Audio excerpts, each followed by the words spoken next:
Disney, the largest media company in human history. To some people, they are an irreplaceable source of joy and nostalgia. To others, they are the evil empire. But to a select group of modern-day treasure hunters, they are simply the source of their adventure, the origin point of the hunt. And what is this treasure, you might ask? Well, you read the title of the video, right? Of course, I'm talking about lost media. The idea of lost media has taken hold of the imagination of the internet ever more so over the last decade. On one hand, the concept of people being aware that a piece of media exists and was subsequently lost while living in the information age seems impossible, and such a concept does manage to spark the imagination. However, I think lost media as a topic hits an even more deeply evolutionary part of who we are. As much as it may be about preservation to some, I think it hits the same adventurous thrill that binds our imagination to Indiana Jones, to the stories of pirate treasure hunters, even to our ancestral hunter-gatherers. It activates the thrill of the chase and the glory found in completing the hunt.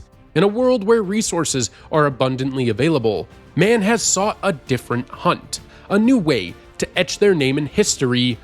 On the Lost Media Wiki, okay, I may have gone a little off the rails with this introduction. Look, as the world's largest media company, Disney has managed to become one of the major origin points for a ton of lost media, enough that somebody made an iceberg chart dedicated entirely to the topic of Disney lost media, so in this video, we are going to summarize every entry on the iceberg. Movies, video games, television shows, deleted scenes, and everything in between will be covered. My source for 99% of the entries on the iceberg is the Lost Media Wiki, which is a regularly updated source of information on all of these topics. So much so that some of these entries have been found within a month of the video's publishing. As a result, I have a lot of faith that these entries are up to date, but if any of the information on here is requiring an update, please leave a comment and consider updating the Lost Media Wiki. With introductions out of the way, let's dive in to the Disney Lost Media Iceberg.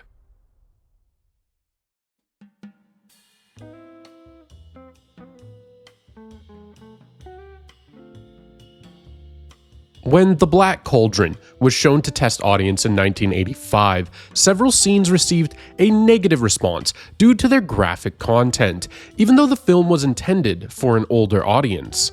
Around 12 minutes of footage were removed, and evidence of these cuts can still be found in the finished film, including noticeable dips in animation quality and abrupt jump cuts. One of the most well-known removed scenes involved the Horned King's undead army attacking and killing his henchmen, two of whom have their skin bubbled and melted away, revealing skeletons. Another scene shows a man having his throat slashed with a sword. Both of these cutscenes resulted in noticeable jumps in the film's audio track. Production cells depicting the melting men were eventually acquired through an online auction.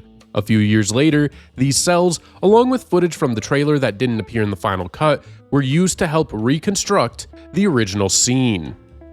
Like many films, Cars 3 had several deleted scenes showcasing earlier versions of the story, most of which were included in the home release. However, one infamous scene remains absent and lost to this day. This missing scene was a flashback in which Lightning McQueen races his mentor, Doc Hudson, who then suddenly collapses and dies. It was reportedly removed for being too emotionally heavy, though another likely reason involves the death of Paul Newman, who voiced Doc. The scene has never been released and is only referenced in news articles and on the film's TV Tropes page. In January of 2004, Pixar announced it would not renew its partnership with Disney, citing growing tensions between the two companies. While Pixar sought new distribution options, Disney, which retained the rights to the characters and films produced under their existing agreement, established Circle 7 Animation. The studio was created to develop direct-to-video sequels to Pixar's films and at one point had 3 projects in development. However, following the ousting of then-CEO Michael Eisner and Disney's $7.4 billion acquisition of Pixar, Circle 7 Animation was shut down on May 26, 2006. Circle 7's version of Toy Story 3 centered around Buzz Lightyear malfunctioning and then being sent to his original manufacturing plant in Taiwan, prompting Woody and the gang to embark on a journey to save their friend. Monsters, Inc. Lost in Scaradise would have followed Mike and Sully as they planned a surprise visit to celebrate Boo's birthday. However, after discovering that Boo has moved, the story would have focused on their journey to find Boo and return to the monster world in time for Mike and Celia's wedding. Finding Nemo 2 was set to revolve around Nemo reuniting with his long-lost twin brother Remy. The plot would have seen their father, Marlin, captured and taken to an aquarium called Planet Blue, prompting Nemo, Dory, and Remy to team up for a rescue mission. Very little content from these projects was ever made public, likely because Circle 7 Animation was closed before producing significant video content. The only materials that have surfaced are various pieces of concept art. To date, Monsters, Inc. Lost in Scaradise remains the only Circle 7 film whose script has not been released publicly. Disney's Frozen, loosely inspired by Hans Christian Andersen's The Snow Queen, is widely regarded as one of the most successful animated films in recent history. However, Frozen's path to success was far from smooth. Disney struggled for decades to adapt The Snow Queen, facing numerous challenges related to the story, characters, and overarching themes. These difficulties led the project in and out of development hell for nearly 75 years, with early versions developing content that's now considered lost media. The idea originally came from Walt Disney, who, along with film producer Samuel Goldwyn, envisioned a biographical film blending live action and animation that would explore the life and work of Hans Christian Andersen. However, adapting The Snow Queen proved particularly challenging, as the studio struggled to make the story resonate with contemporary audiences. Complicating matters further, production took place during World War II, a period when Disney shifted its focus to creating wartime propaganda films, ultimately bringing the project to a halt. While Disney abandoned the animated segments, Goldwyn later went on to produce the live-action musical Hans Christian Andersen, inspired by the original idea. Very little remains from this early attempt. After various discussions over the decades of potentially producing The Snow Queen, in 2003, Disney CEO Michael Eisner approached Pixar with the idea of adapting The Snow Queen. Eisner described this iteration as a taming of the shrew-style narrative centering on a bitter Snow Queen searching for a husband. Although Eisner supported this version, the project was ultimately shelved after Disney's initial contract with Pixar failed to be renewed. Despite the cancellation, a substantial amount of concept art from this attempted development exists online. One of the most notable remnants of the production is a song titled Love Can't Be Denied, which can also be found online. In 2008, Disney made another attempt at adapting the story, this time under the title Anna and the Snow Queen. This version took on a more comedic tone, reimagining the Snow Queen, now named Elsa, as an exaggerated drama queen. Despite the new direction and stylistic changes, the studio continued to struggle with crafting a compelling story. As a result, the project was ultimately shelved in 2010. The next iteration of the project was renamed Frozen. In this version, Elsa was originally portrayed as the villain, a woman who had literally frozen her own heart after being abandoned at the altar. Driven by a desire for revenge, she planned to destroy Arendelle with an army of snowmen and kidnap Anna on her wedding day. Elsa's character was also tied to a prophecy foretelling that a ruler with a frozen heart would plunge Arendelle into eternal winter, only to be saved by a sacrificial sword. However, the direction of the story shifted dramatically after the song Let It Go was written. The song portrayed Elsa as a more sympathetic and complex character, which led to a major rewrite of the film. During a brainstorming session, a team member suggested making Anna and Elsa sisters, a pivotal idea that ultimately brought the story together.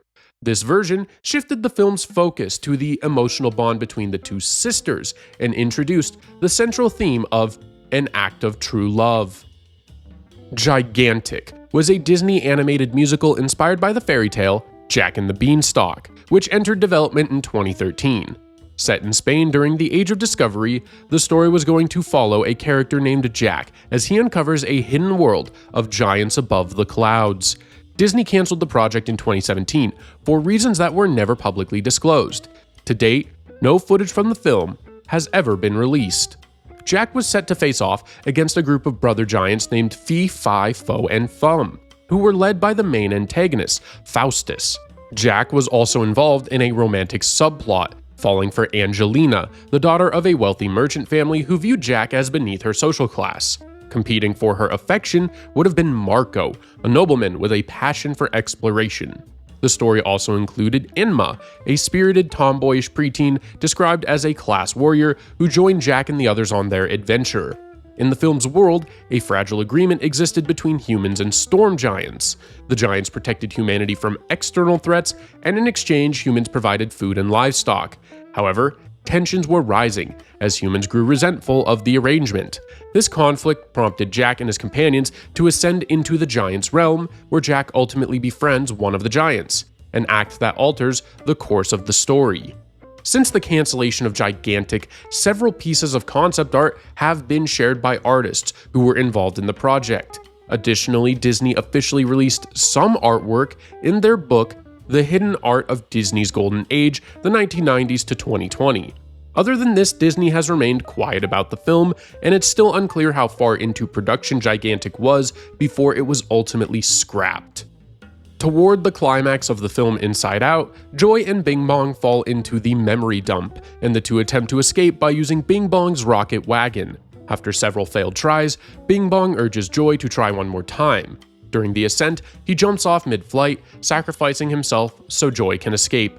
According to Bing Bong's voice actor Richard Kind, the original version of this scene was 40 seconds to a minute longer and included additional dialogue where Bing Bong could be heard pleading, along with visuals of his body fading away more gradually. Many Pixar staff members reportedly favored this extended version for its emotional depth, but it was ultimately cut due to concerns it would be too distressing for young audiences. Richard Kind likened the tone of the original scene to the moment in Bambi when the young deer's mother is killed, a benchmark for emotionally charged Disney moments. Pixar's consensus was that, while powerful, the scene was too emotionally overwhelming for the final cut. To date, this original version has not been released publicly.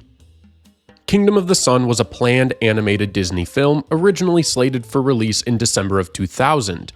It was the early version of what would eventually become The Emperor's New Groove, though the two projects share only a few characters, plot elements, and the common setting of an Incan-inspired civilization. Approximately 20% of the film's original animation and most of its story were completed before executives changed at Disney, which led to a major overhaul. The drastically altered final product became The Emperor's New Groove. Unfinished scenes and early sketches resurfaced in 2012 with the online reappearance of The Sweatbox, a controversial behind-the-scenes documentary that chronicled the troubled production. Along with the story and characters, almost all of the original songs were scrapped. However, two of these, the songs Snuff Out the Light and the ballad One Day She'll Love Me, were included on the Emperor's New Groove soundtrack. The Sweatbox documentary, though never officially released by Disney, is currently available to watch on archive.org. Newt is a cancelled Pixar animated film written by Gary Rydstrom and Leslie Caveni. Initially slated for release in summer of 2011, it was later delayed to 2012 before ultimately being scrapped, largely due to similarities with Rio, an animated film released by Blue Sky Studios in 2011. According to a Disney press release, the film's premise revolved around the last remaining male and female blue-footed newts on Earth, Newt and Brooke, who are forced together by scientists to save their species. However, the pair can't stand each other. Their reluctant pairing leads to an adventure where they discover that love isn't as scientific as it seems. Despite early promotional material, no release date was given when the film was formally presented in April of 2010. Around that time, Newt was also quietly removed from Disney's A to Z encyclopedia by Chief Archivist Dave Smith. An unsigned email from Smith stated simply, "The film has been cancelled." In a 2014 interview, Pixar president Ed Catmull confirmed that Newt wasn't working creatively in early development, and when the concept was passed to Pete Docter, the director of Monsters, Inc. and Up, he pitched a new idea that eventually evolved into Inside Out. Although numerous pieces of concept art and even parts of the soundtrack have surfaced online, no actual footage has ever been found. Oswald the Lucky Rabbit was an animated character featured in a series of shorts produced by Walt Disney from 1927 to 1928 and later continued by various animators under Universal Studios from 1928 to 1943. Oswald stood out from his contemporaries thanks to more daring animation and humor, which contrasted with the safer, more conservative styles of the time. After completing 27 shorts, Walt Disney left Winkler Productions and, having lost the rights to Oswald, went on to establish his own studio. There, he created a new flagship character, Mickey Mouse. Following Disney's departure, Oswald was handled by several animators. The series eventually evolved to include Sound and Color, but gradually declined in popularity and was discontinued in 1943. The rights to these later cartoons remain with Universal, though Disney did recycle some Oswald shorts into early Mickey Mouse animations. In 2005, after Oswald's copyright expired, Universal transferred the rights of the original Disney-era shorts back to Disney. A DVD collection was released in 2007 as part of the Walt Disney Treasures line, featuring 13 of the original 27 shorts. Additional once believed to be lost shorts also resurfaced over time. Poor Papa and Africa Before Dark were released as bonus features on the Pinocchio and Bambi Signature Collection Blu-rays. Hungry Hobos appeared as a Disney Movies Anywhere exclusive, and a shortened version of Neck and Neck was discovered in Japan in 2018. However, of the original 27 Oswald shorts made by Disney, 6 remain missing and 6 others are incomplete. Many post-Disney Oswald shorts have also been lost, and, due to their obscurity, are considered even less likely to ever be recovered. Disney's 2010 take on the Rapunzel fairy tale, Tangled, had a path to the big screen which was long and fraught with creative shifts, technological challenges, and executive demands. The final film, praised for its visuals and storytelling, emerged from a development history that spanned more than a decade and included several drastically different versions. Legendary Disney animator Glenn Keane conceived the idea for a Rapunzel film in 1996 while working on Tarzan. He originally envisioned it as a traditionally animated musical, with Chris Curtis brought on to write songs. Development was sidelined when Tarzan took priority, but in 2001, Keane formally pitched the concept to CEO Michael Eisner. Eisner liked the idea, but insisted the film be done in CG, not 2D. Though Keane was initially reluctant, he accepted the challenge of making CGI animation as fluid and expressive as hand-drawn.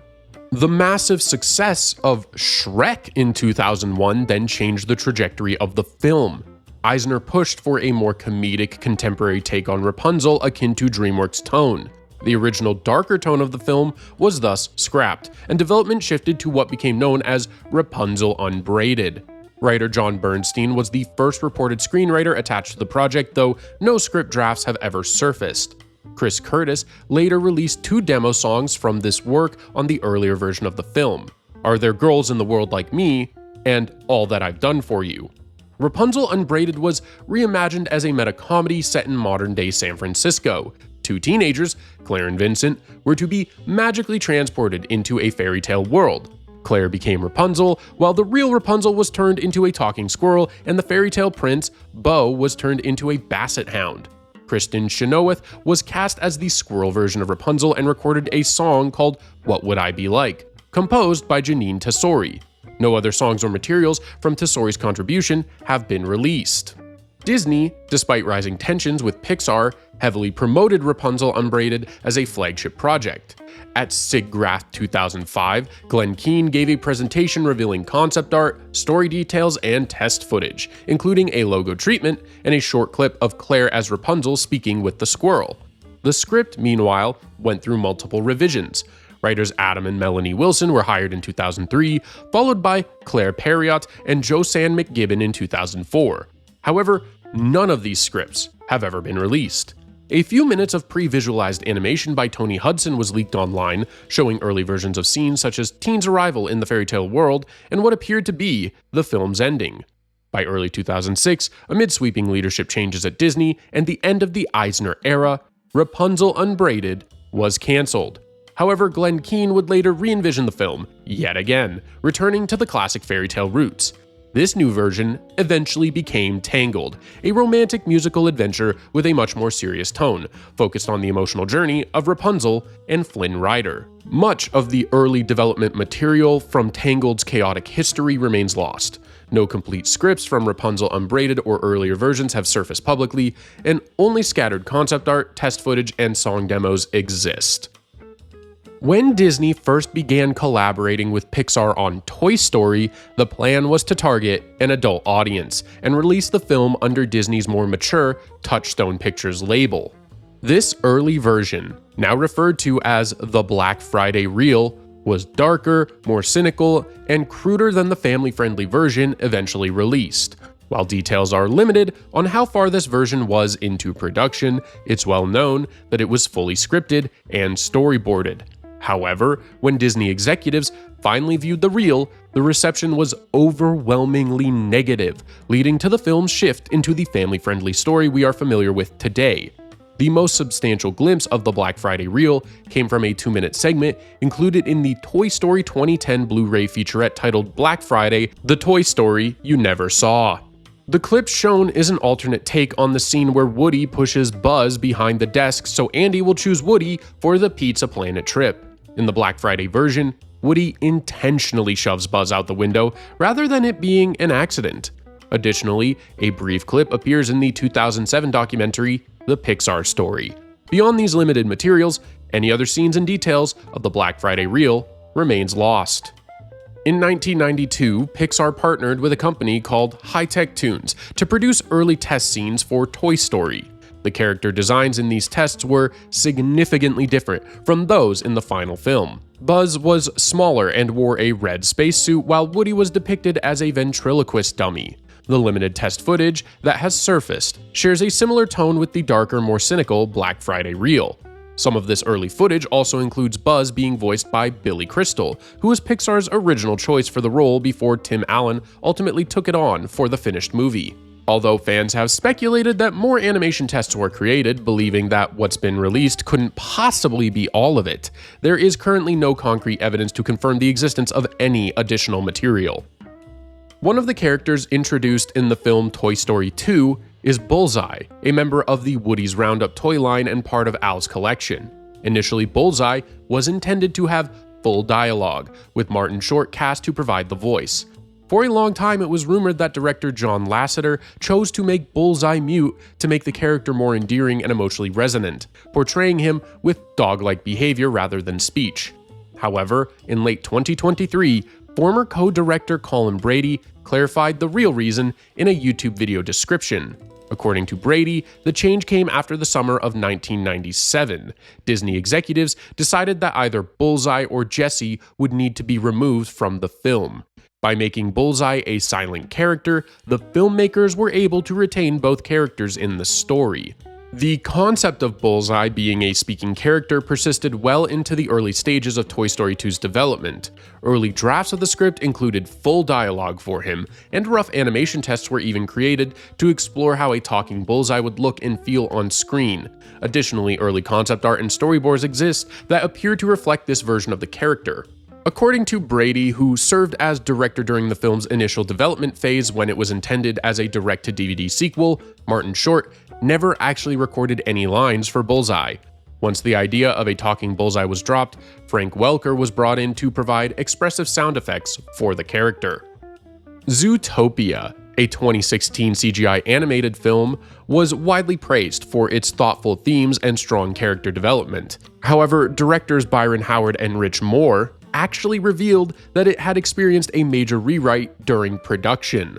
Found footage from the earlier pre-write version of Zootopia is mostly in rough, unfinished form, with many scenes never progressing beyond the storyboard phase. A complete script for this version has never been made public, though concept art from this version was published in the Art of Zootopia book. Much of the early footage was at risk of being lost after the original YouTube channel hosting it was terminated, but it was later recovered and re-uploaded thanks to efforts by the YouTube Archive Project and the Tech Robo, the creator of the YouTube Video Finder website. All predator species were forced to wear tame collars, shock devices that activated whenever a predator displayed signs of aggression. In the storyline, Nick Wilde ran an amusement park called Wild Times, a hidden refuge where predators could temporarily remove their collars. Concerned that the collars might be removed permanently, city authorities sent Judy Hopps undercover to investigate the park and shut it down. The story was ultimately rewritten because, as director Byron Howard explained, "So we were presenting a world that was very dystopian right from the top, and it didn't feel like a place where we wanted to be.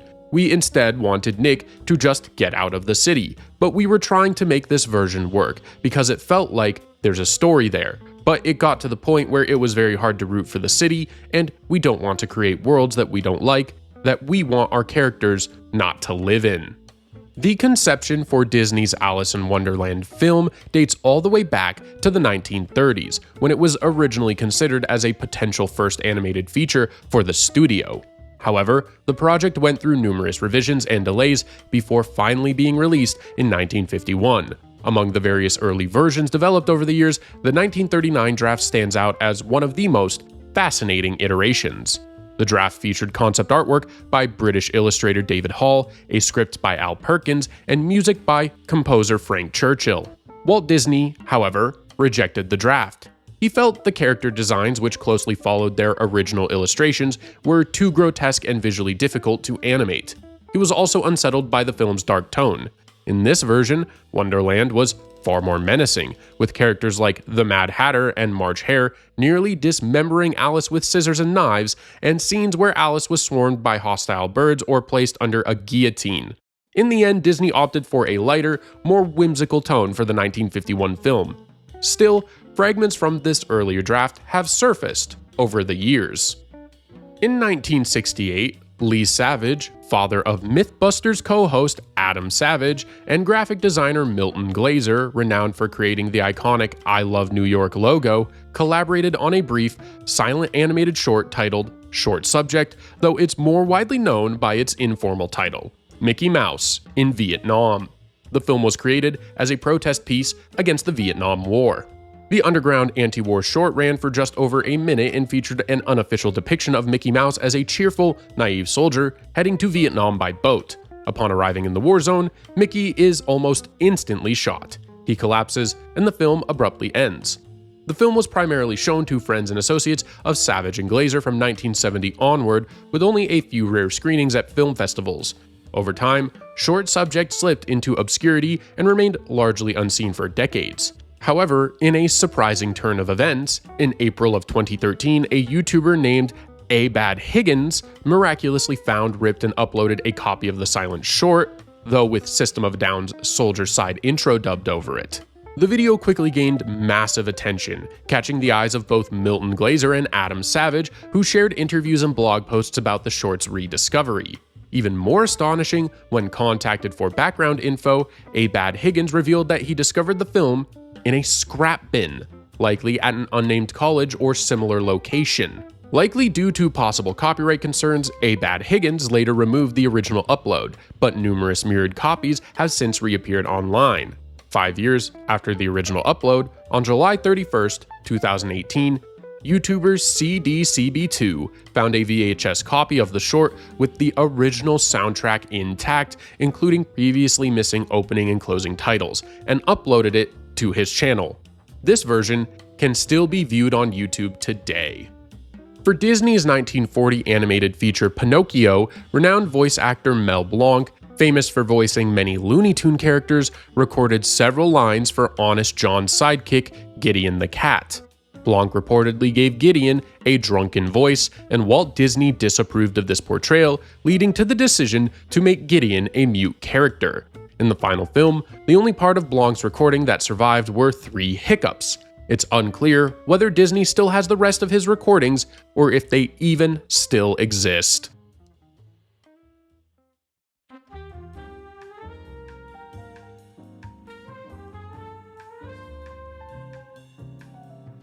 In 2009, Disney and Pixar re-released Toy Story and Toy Story 2 in 3D as a double feature to promote the upcoming Toy Story 3.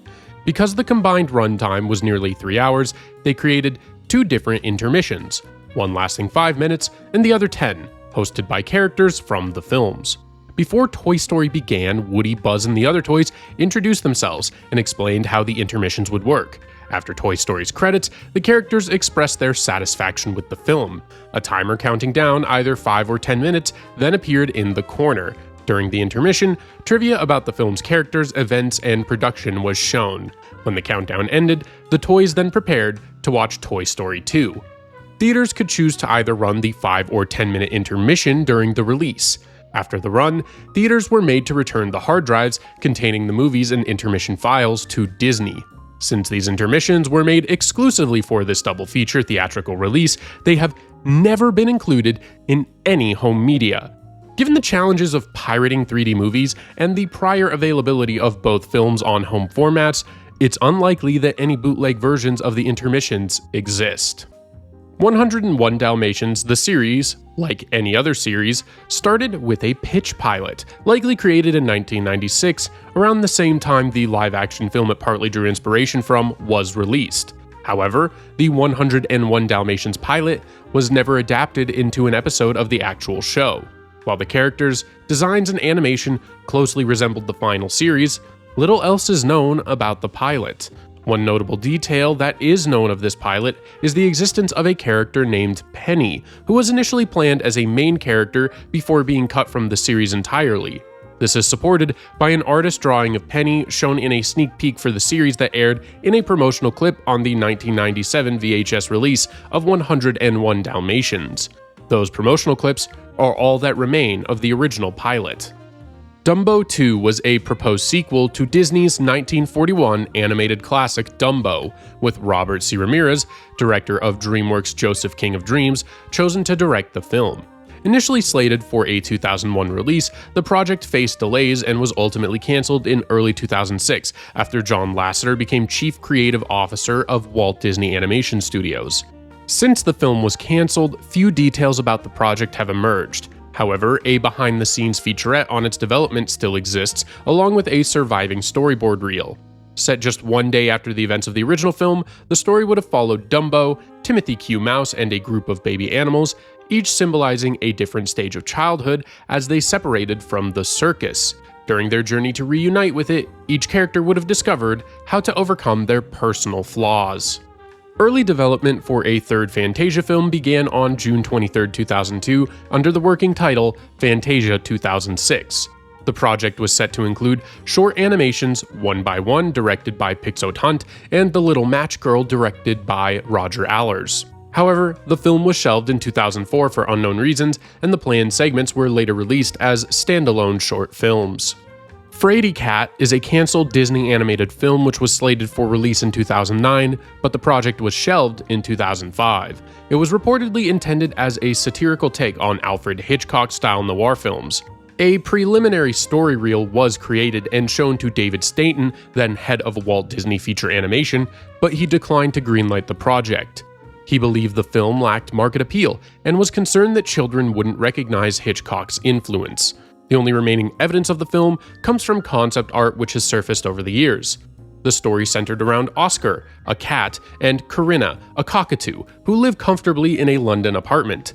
Their easy life is disrupted when a neighboring pet goes missing, and Oscar becomes the prime suspect. Determined to clear his name, the duo embark on a mission to uncover the true kidnapper. The Good Dinosaur is a 2015 animated film produced by Pixar Animation Studios and released by Walt Disney Pictures. Directed by Peter Sohn and based on a story by Pixar veteran Bob Peterson, the movie is set in an alternate version of Earth, where dinosaurs never went extinct and live alongside early humans. The film is well known for its troubled development, undergoing major revisions midway through production due to creative difficulties. These issues led to the departure of its original director, Bob Peterson, and caused several delays, along with the recasting of nearly the entire voice cast at one point. The original script featured 3 separate storylines, one following Arlo, another centered on a human village, likely where Spot originated, and a third that was never clearly defined. However, the narrative proved too complex to tie together cohesively. As a result, the story was significantly simplified to focus solely on the boy and his dog dynamic, staying true to Bob Peterson's original vision. Besides concept art and promotional images, no footage or the script from Bob Peterson's original version of The Good Dinosaur has ever been made public. Additionally, test footage that was shown at the D23 Expo in 2013 is also lost. The Lion King 2: Simba's Pride is a direct-to-video sequel to Disney's 1994 film The Lion King. Often regarded as one of the best Disney direct-to-video sequels, it actually underwent numerous changes before its release in 1998. There is a great deal of information online which documents the many script revisions which occurred during production. If you're interested, I recommend doing your own research, as I'll be skipping over the majority of changes for the sake of time. Several photos and script excerpts from earlier versions have surfaced online over the years, but no complete script has been fully recovered. However, on January 26, 2024, a Reddit user named ShabaTLK, posting on the Lion King subreddit, revealed that they possess a script from 1996 and plan to create several analysis videos about it in the future. There are rumors that extended death scenes for the characters of Nuka and Zira were completed and included in theatrical or final versions of the film, with multiple people claiming to have seen or owned copies containing those scenes. My Peoples was an animated film that began development in late 1999, having been conceived by Barry Cook, who had co-directed Mulan the year before. Despite numerous revisions, the project progressed rather far into production. However, it was ultimately cancelled in favor of the 2005 CGI film Chicken Little. To this day, only a few production materials from My Peoples have been made public. The story was set in the 1940s in Appalachia, Texas, and centered on Elgin Harper, a young man who falls in love with Rose McGee despite a family feud. Elgin, known for crafting folk art dolls from everyday objects, pursues Rose anyway despite her father's attempts to cast a spell to make Elgin forget her. Instead, the spell brings Elgin's dolls to life. After one doll named Angel refuses to help the couple and leaves, the rest of the dolls decide to help them. The film was planned to combine animation styles with CGI used for the dolls and traditional animation for the human characters and backgrounds. The film had advanced enough in its production that story reels, test animations, and music had been completed, but most of these remain lost. What has been found of the project includes an animatic of the opening scene and its song Tender Hearts, as well as a few seconds of animation and pieces of concept art.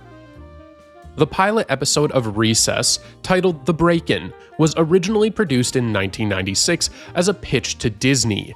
This initial pilot featured noticeably different animation and character designs compared to the final series. After the show was greenlit, the pilot was fully reanimated with updated character designs before Disney aired the revamped version. The original pitch pilot, with its older designs and animation, has never been publicly released. However, clips from it appeared in a sneak peek promo for ABC Saturday Mornings, which aired on the 1997 VHS releases of the live-action 101 Dalmatians film and Doug's Birthday Blues. These scenes were specifically animated by Disney's promotional department for the Saturday morning promo and are the only parts from the pitch pilot that were fully animated. The original animatic itself has yet to be released. The Seven Dwarfs was a planned direct-to-video animated prequel to Disney's 1937 classic Snow White and the Seven Dwarfs. Developed by Disney Toon Studios, the project faced a rocky development due to executive interference and was ultimately cancelled by then Chief Creative Officer John Lasseter. After director Mike Dissa's pitch was approved, production on The Seven Dwarfs officially began. During development, Dissa occasionally received notes from studio executives suggesting minor changes. However, these were typically rejected because they would have required significant rewrites. Despite these attempted interferences, production was progressing smoothly and enthusiasm for the project was high within the studio. Concept art for the film was created by artist Ryan Roberts, and many of Dissa's colleagues believed the project was strong enough to be handled by Walt Disney Feature Animation. Dissa, however, declined to make that move. As production continued, Dissa held a meeting to present the film's progress and new storyboards. While the initial feedback was positive, tensions rose when he received a call from an executive requesting that Dopey be given dialogue in the film. The executive then stated the character could remain mostly the same, but needed to be given a backstory explaining his muteness. This led to further meetings in which an executive proposed a tragic origin story, suggesting that Dopey would witness his own mother's death, rendering him mute. They also, ironically enough, felt the tone of the film was too dark and pushed for a lighter approach alongside Dopey's tragic backstory. Dissa strongly disagreed with these changes. A few weeks later, another meeting was held to discuss the film's future. Dissa decided to leave the project, feeling it no longer reflected his vision. The executive who had suggested Dopey talk eventually took over as the film's new director. However, when this reworked version was pitched to Lasseter, he chose to cancel the project entirely. On December 17, 2018, Mike Dissa uploaded 2 versions of a pitch trailer for The Seven Dwarfs to his Vimeo account, both still using the working title Snow White 2 and targeting a Christmas 2006 release. One version features a nearly 2-minute-long storyboard trailer, while the other includes a 1-minute preview with fully rendered CGI versions of Dopey and Grumpy.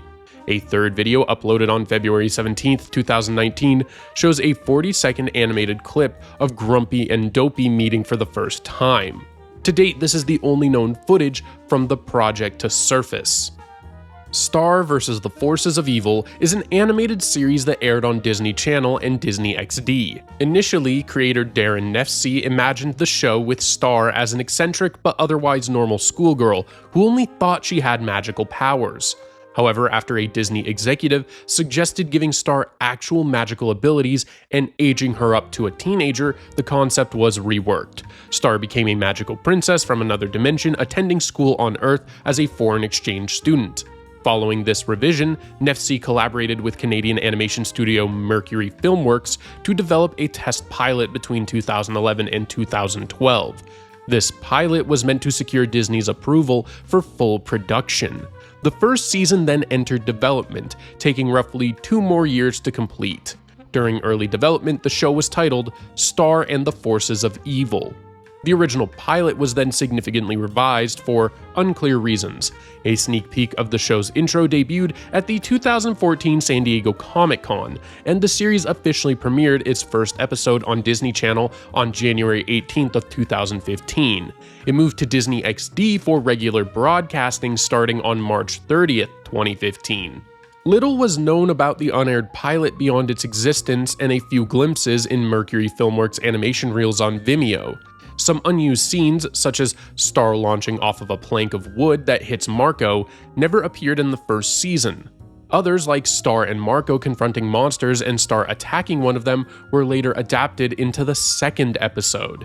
However, on June 2nd of 2023, a 13-minute version of the original pitch pilot surfaced online when an anonymous user shared it via a Catbox file link on a 4chan thread. The link was eventually shared beyond 4chan and uploaded to the Lost Media Wiki. The pilot has since been re-uploaded to various social media platforms and video file sharing websites. It remains unknown how the anonymous user obtained the pilot or whether it had circulated prior to this leak.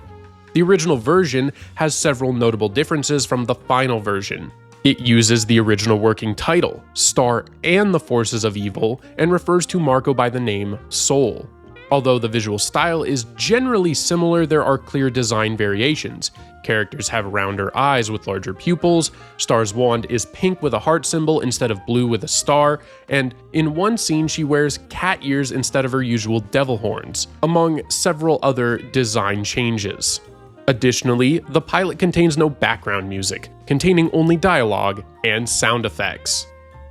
TaleSpin is a Disney animated series that originally aired from 1990 to 1991 as part of the Disney Afternoon programming block.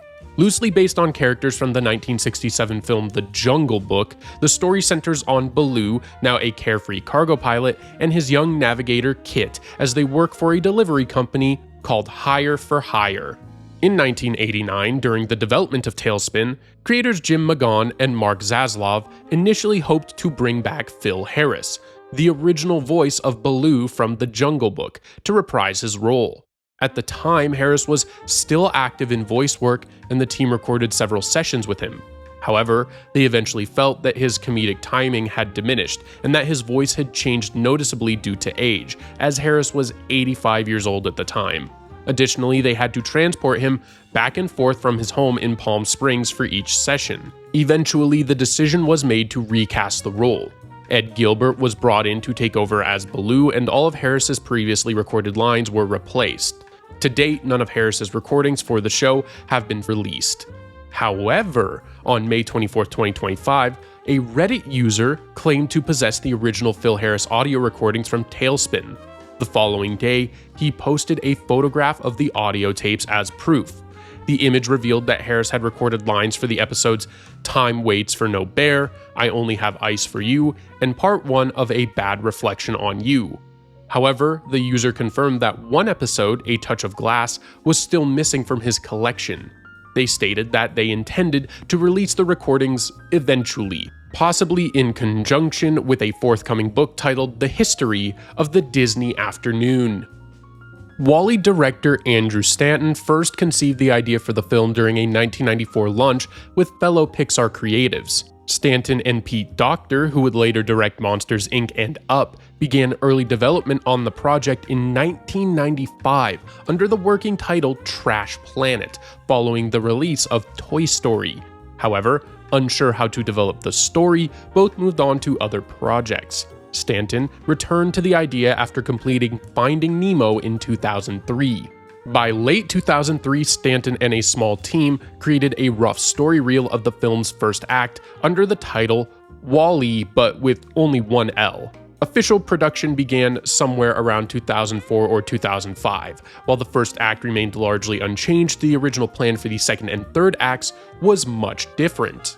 Inspired by Spartacus, the story featured a rebellion against alien overlords called Gels, boneless, green, translucent beings who spoke in gibberish. These creatures would ultimately be revealed as deformed descendants of humanity. Stanton later scrapped this idea, feeling it was too complex and abstract for audiences. Instead, the Gels were replaced by recognizable human characters. Though neither Stanton nor Pixar has released full scripts or treatments from the original concepts, they have shared glimpses into the early ideas through The Art of WALL-E and Blu-ray bonus features. One notable featurette, Captain's Log, is an 8-minute documentary outlining the scrapped Gels storyline. Storyboard artists like Chris O'Dowd, Douglas Carney, and Rob Gibbs have also uploaded clips and sequences from the early story reels to their Vimeo accounts. Fantasia, released in 1940, is one of Walt Disney's most ambitious animated features. It was the first film ever recorded in surround sound, a process Disney called Fantasound, and required specialized equipment to fully showcase its rich color and sound design. Because most theaters were unequipped to handle these demands, Disney opted to release the film through a limited roadshow format rather than a traditional wide release. The original roadshow cut of Fantasia ran around 125 minutes compared to the widely known 115-minute version. Among the most notable differences were the longer, more in-depth musical introductions by classical music commentator Deems Taylor. These extended monologues were gradually trimmed in later releases to make the film more approachable for general audiences. In 2000, Disney initiated a restoration project to return Fantasia to its original roadshow form. However, Taylor's full-length audio tracks had either significantly deteriorated or been lost entirely, making a complete audio restoration impossible. As a result, voice actor Corey Burton was brought in to re-record all of Taylor's dialogue. To this day, none of Taylor's original extended recordings have been recovered, though Disney is believed to be continuing efforts to restore the film to its complete original version. During the production of The Nightmare Before Christmas, Vincent Price was originally cast to voice Santa Claus. However, following the death of his wife, Price's health began to decline, and his voice took on a noticeably frail and weakened quality. As a result, the recordings he made were ultimately deemed unusable for the final film. The role was later recast with Ed Ivory. To date, Price's recordings have never been publicly released, and it remains unclear how many copies, if any, still exist. Chicken Little 2: The Ugly Duckling Story was a cancelled direct-to-video sequel to Disney's 2005 animated film, Chicken Little. The story centered around a romantic conflict. Chicken Little finds himself caught in a love triangle between his longtime friend Abby the Ugly Duckling and a new character, Raffaella, an attractive foreign exchange student who is an Italian sheep. Feeling overshadowed, Abby uses a mysterious beauty cream to give herself a dramatic makeover.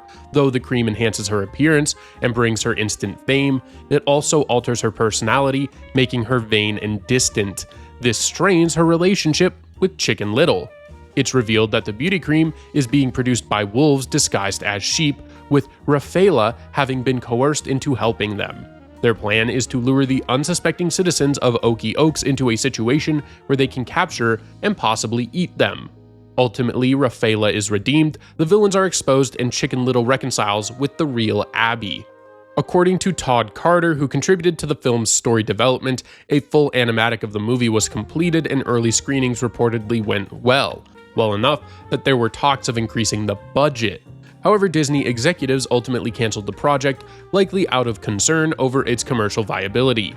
In 2014, Carter posted 2 storyboard sequences from the film on his online portfolio. Then, in 2024, a 5-minute animatic titled The Malt Shop, storyboarded by Carol Holiday, was leaked online. Additional storyboards from the project have also surfaced on YouTube over time. In January of 2011, 7 months before the premiere of Phineas and Ferb Across the Second Dimension, Disney Channels worldwide announced plans for a theatrical Phineas and Ferb film, aiming for a 2013 release. Initially, the film was scheduled for a July 26, 2013 release date. However, later in 2011, the release date was pushed back to 2014, before eventually being removed from Disney's release schedule entirely in August of 2013, effectively canceling the project. While many assumed the film had been totally scrapped, co-creator Jeff Marsh stated that it was merely on hold. On July 12th of 2015, Jim Hill Media tweeted that a full script for the film had been completed. Yet after that, no further updates ever emerged. No production art, screenshots, or footage from the original theatrical film have ever surfaced. In April of 2019, a new Phineas and Ferb movie was announced, Candace Against the Universe, which premiered on Disney Plus on August 28th of 2020. According to writer Jim Bernstein, this film was a completely separate project from the previously planned theatrical release. Disney Infinity was a Toys to Life video game series developed by Avalanche Software and published by Disney Interactive Studios. The franchise brought together characters from across Disney's major properties into a single game universe. Gameplay was divided into 2 modes: playsets, which were action-adventure campaigns based on individual franchises, and the Toy Box, a sandbox mode where players could freely build and create their own worlds and scenarios. The series spanned 3 main installments: Disney Infinity 1.0, Disney Infinity 2.0, and Disney Infinity 3.0. Despite strong early sales, interest waned over time, in no small part due to the overall decline of the Toys to Life genre. As a result, Disney shut down Avalanche Software in 2016 along with its internal game publishing operations, effectively canceling the in-development Disney Infinity 4.0.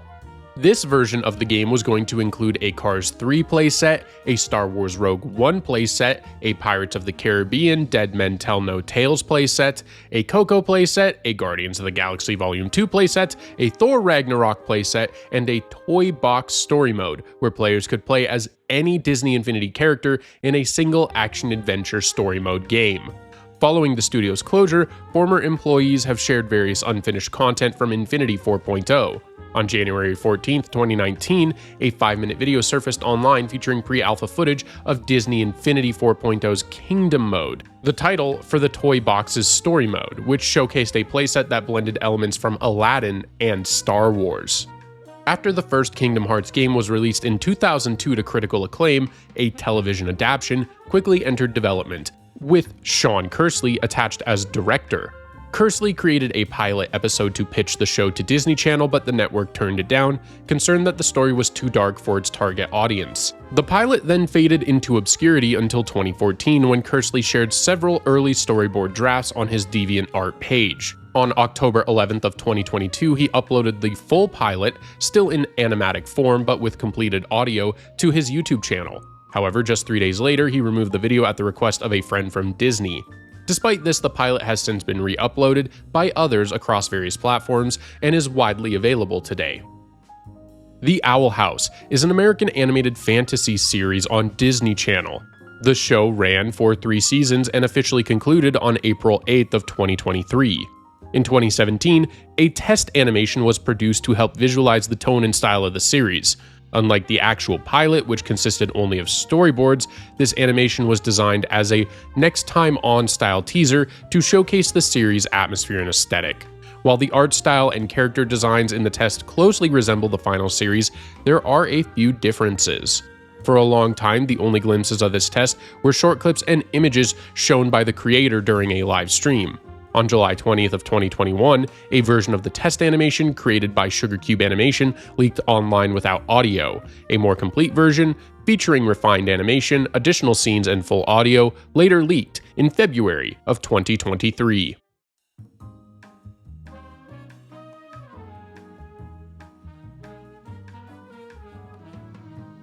Since their on-screen debut on June 1st of 2003, Disney Channel's Wand IDs have become an iconic part of a generation's television experience. However, a significant number of these bumpers are missing, including versions in other languages. American Dog was an animated film written by Chris Sanders, who is best known for helming the 2002 film Lilo and Stitch. Reports suggest Sanders resisted input from Disney executives on how to improve the film, ultimately leading to his departure from the project. The core ideas from American Dog were later reimagined and developed into Disney's 2008 animated film, Bolt.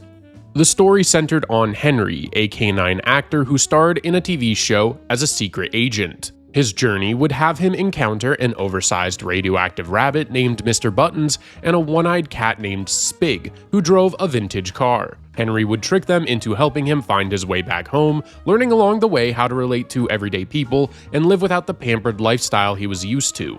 According to artist Mike Gabriel, Henry would have at one point encountered a figure known as the Lady in Black, a 1930s circus performer who once did a fire act with a gorilla and was now secluded in a swamp mansion in Georgia. Other characters included a mutant Girl Scout named Ruth, who stalked the cat and rabbit at night, a sultry Vegas waitress named Joe Knight, a fez-wearing, knife-throwing gorilla, and a group inspired by the cast of Ocean's 11. In the end, American Dog was deemed too surreal by Disney executives.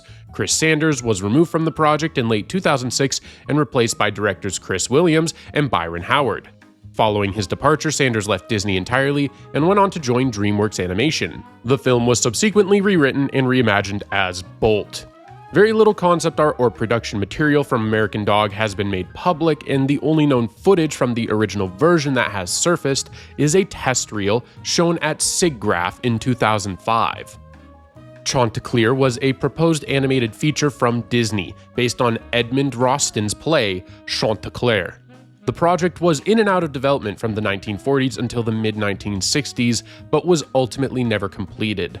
Although the film was cancelled, its characters' concepts later influenced the 1973 animated film Robin Hood and the animatronic designs for Disneyland's now-closed America Sings attraction. Set on a farm near Paris in the late 19th century, much like the original play, the story followed Chanticleer, an arrogant rooster who convinces the other animals that his crowing is responsible for the sunrise. Eventually, he learns the error of his ways and seeks redemption in order to defeat his adversaries. Walt Disney first became interested in the story in 1943 and tasked story artists Ted Sears and Al Perkins with exploring the idea further. However, they struggled to make Chanticleer a sympathetic character. In an effort to strengthen the story, Walt decided to merge the project with another idea in development titled Reynard the Fox, based on a classic French folktale. This combination introduced a strong antagonist, which helped balance out Chanticleer's character. However, due to the studio's already packed production schedule and the pressures of World War II, development stalled. 2 decades later, after work wrapped on 101 Dalmatians, animators Mark Davis and Ken Anderson were seeking inspiration for a new project, having been inspired by the rise of Broadway-style musicals. While browsing the Animation Research Library, they discovered artwork from the Chanticleer project and were captivated by the concept. Upon hearing of their interest, Walt encouraged them to discard all previous work and start anew, hoping a fresh approach might finally bring the story to life. Despite their progress, interest among other animators leaned more towards The Sword in the Stone. Meanwhile, Roy Disney, chairman of the board, was pushing Walt to pause full-length animated films to focus resources on Disneyland in California and the upcoming park in Florida. Though Walt rejected the idea of halting animation entirely, he agreed to cut one of the 2 films then in development. In the end, Chanticleer was chosen to be shelved since animating humans was cheaper than animating animals. In 2005, an 11-minute pilot episode was produced for the CGI animated children's show Handy Manny. Unlike the main series, which was animated by Two Presidents Productions, This pilot was handled by DKP Studios, now known as Jam-Filled Toronto. This early version featured standard 3D animation rather than the cel-shaded style used later, and the environments were noticeably simpler in design. Marilyn Sadler, one of the show's creators, revealed a few plot details about the pilot. In this version, Manny worked outside his home rather than in a dedicated workshop, and Mr. Lopart was portrayed as his next-door neighbor. Beyond these small details, little else is known about the pilot's content. The only known footage from the pilot appears in a demo reel on DKP Studios' former official website. Other than a resume belonging to CG artist Kyron Kelly, who directed the pilot, very little information is otherwise known about this early version of the show. The Jungle Book was Disney's 19th animated feature and was ultimately written by a team of 4, led by lead writer Larry Clemens. Originally, however, the story and early drafts were created by longtime Disney writer and story artist Bill Peet. Following the release of Disney's 18th animated film, The Sword in the Stone, Peet pitched a new idea to Walt Disney, an animal-focused adventure similar to 101 Dalmatians, which Peet had previously storyboarded. He proposed adapting Rudyard Kipling's The Jungle Book. Walt approved the concept, and Peet began writing a full script largely unsupervised. However, the lackluster box office performance of The Sword in the Stone prompted Walt to become more directly involved in the development of The Jungle Book. Peet had envisioned a darker, moodier tone that stayed closer to Kipling's original work. Although Walt initially appreciated Peet's draft, he criticized the tone and pushed for a lighter, more family-friendly approach.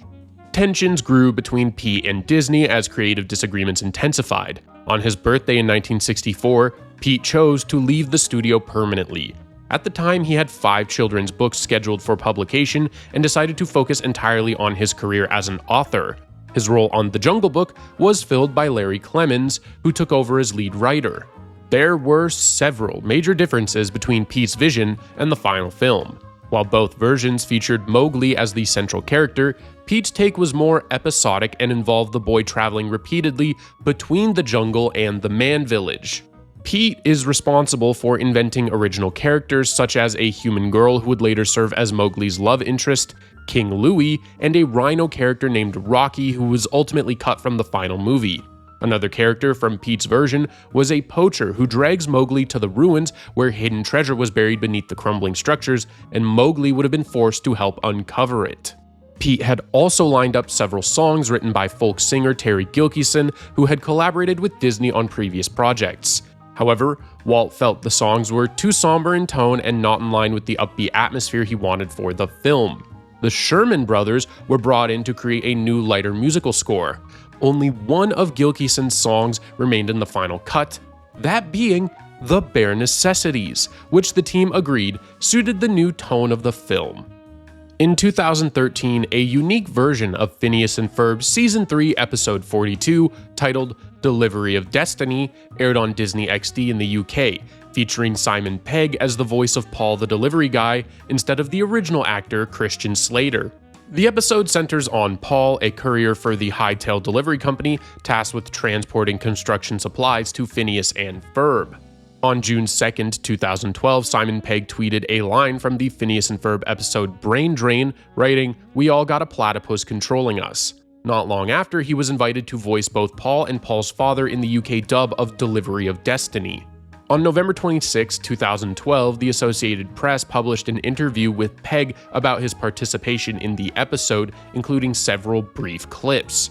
Pegg would later return to the show in Season 4, Episode 42, Night of the Living Pharmacists, reprising his role as Shaun from Shaun of the Dead. When both Disney Channel and Disney XD ceased operations in the UK on September 30th of 2020, the Simon Pegg version of the episode became difficult to find. Streaming platforms like Disney Plus and Amazon Prime only offer the original US version. So for a long time, only fragments of Pegg's performance, found in a promotional clip and the AP interview, remained available. That changed on June 23rd of 2025, when a user named Charter Schoolgirl uploaded the full UK version of the episode, along with several alternate cuts, to the Internet Archive.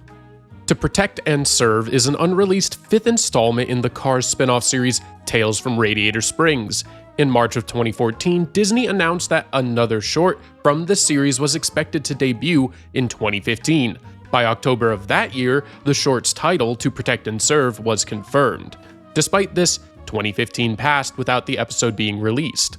While die-cast models of both new and returning characters were produced, and a children's book adaptation of the story was published, the animated short itself has never been released. Pixar has not commented on the reason behind the cancelled release. The plot followed Radiator Springs Sheriff, who goes on a required vacation. In his absence, two overeager rookie officers step in to fill his role. Determined to make a strong impression and earn recognition, the duo aggressively enforce the law, flagging every potential infraction. Their antics quickly turn the peaceful town into chaos as every resident becomes a potential offender. Eventually sensing something is wrong, Sheriff returns to restore order. No official footage from the short has ever been released. However, the children's book based on the episode includes illustrations that appear to be taken from the unreleased animation.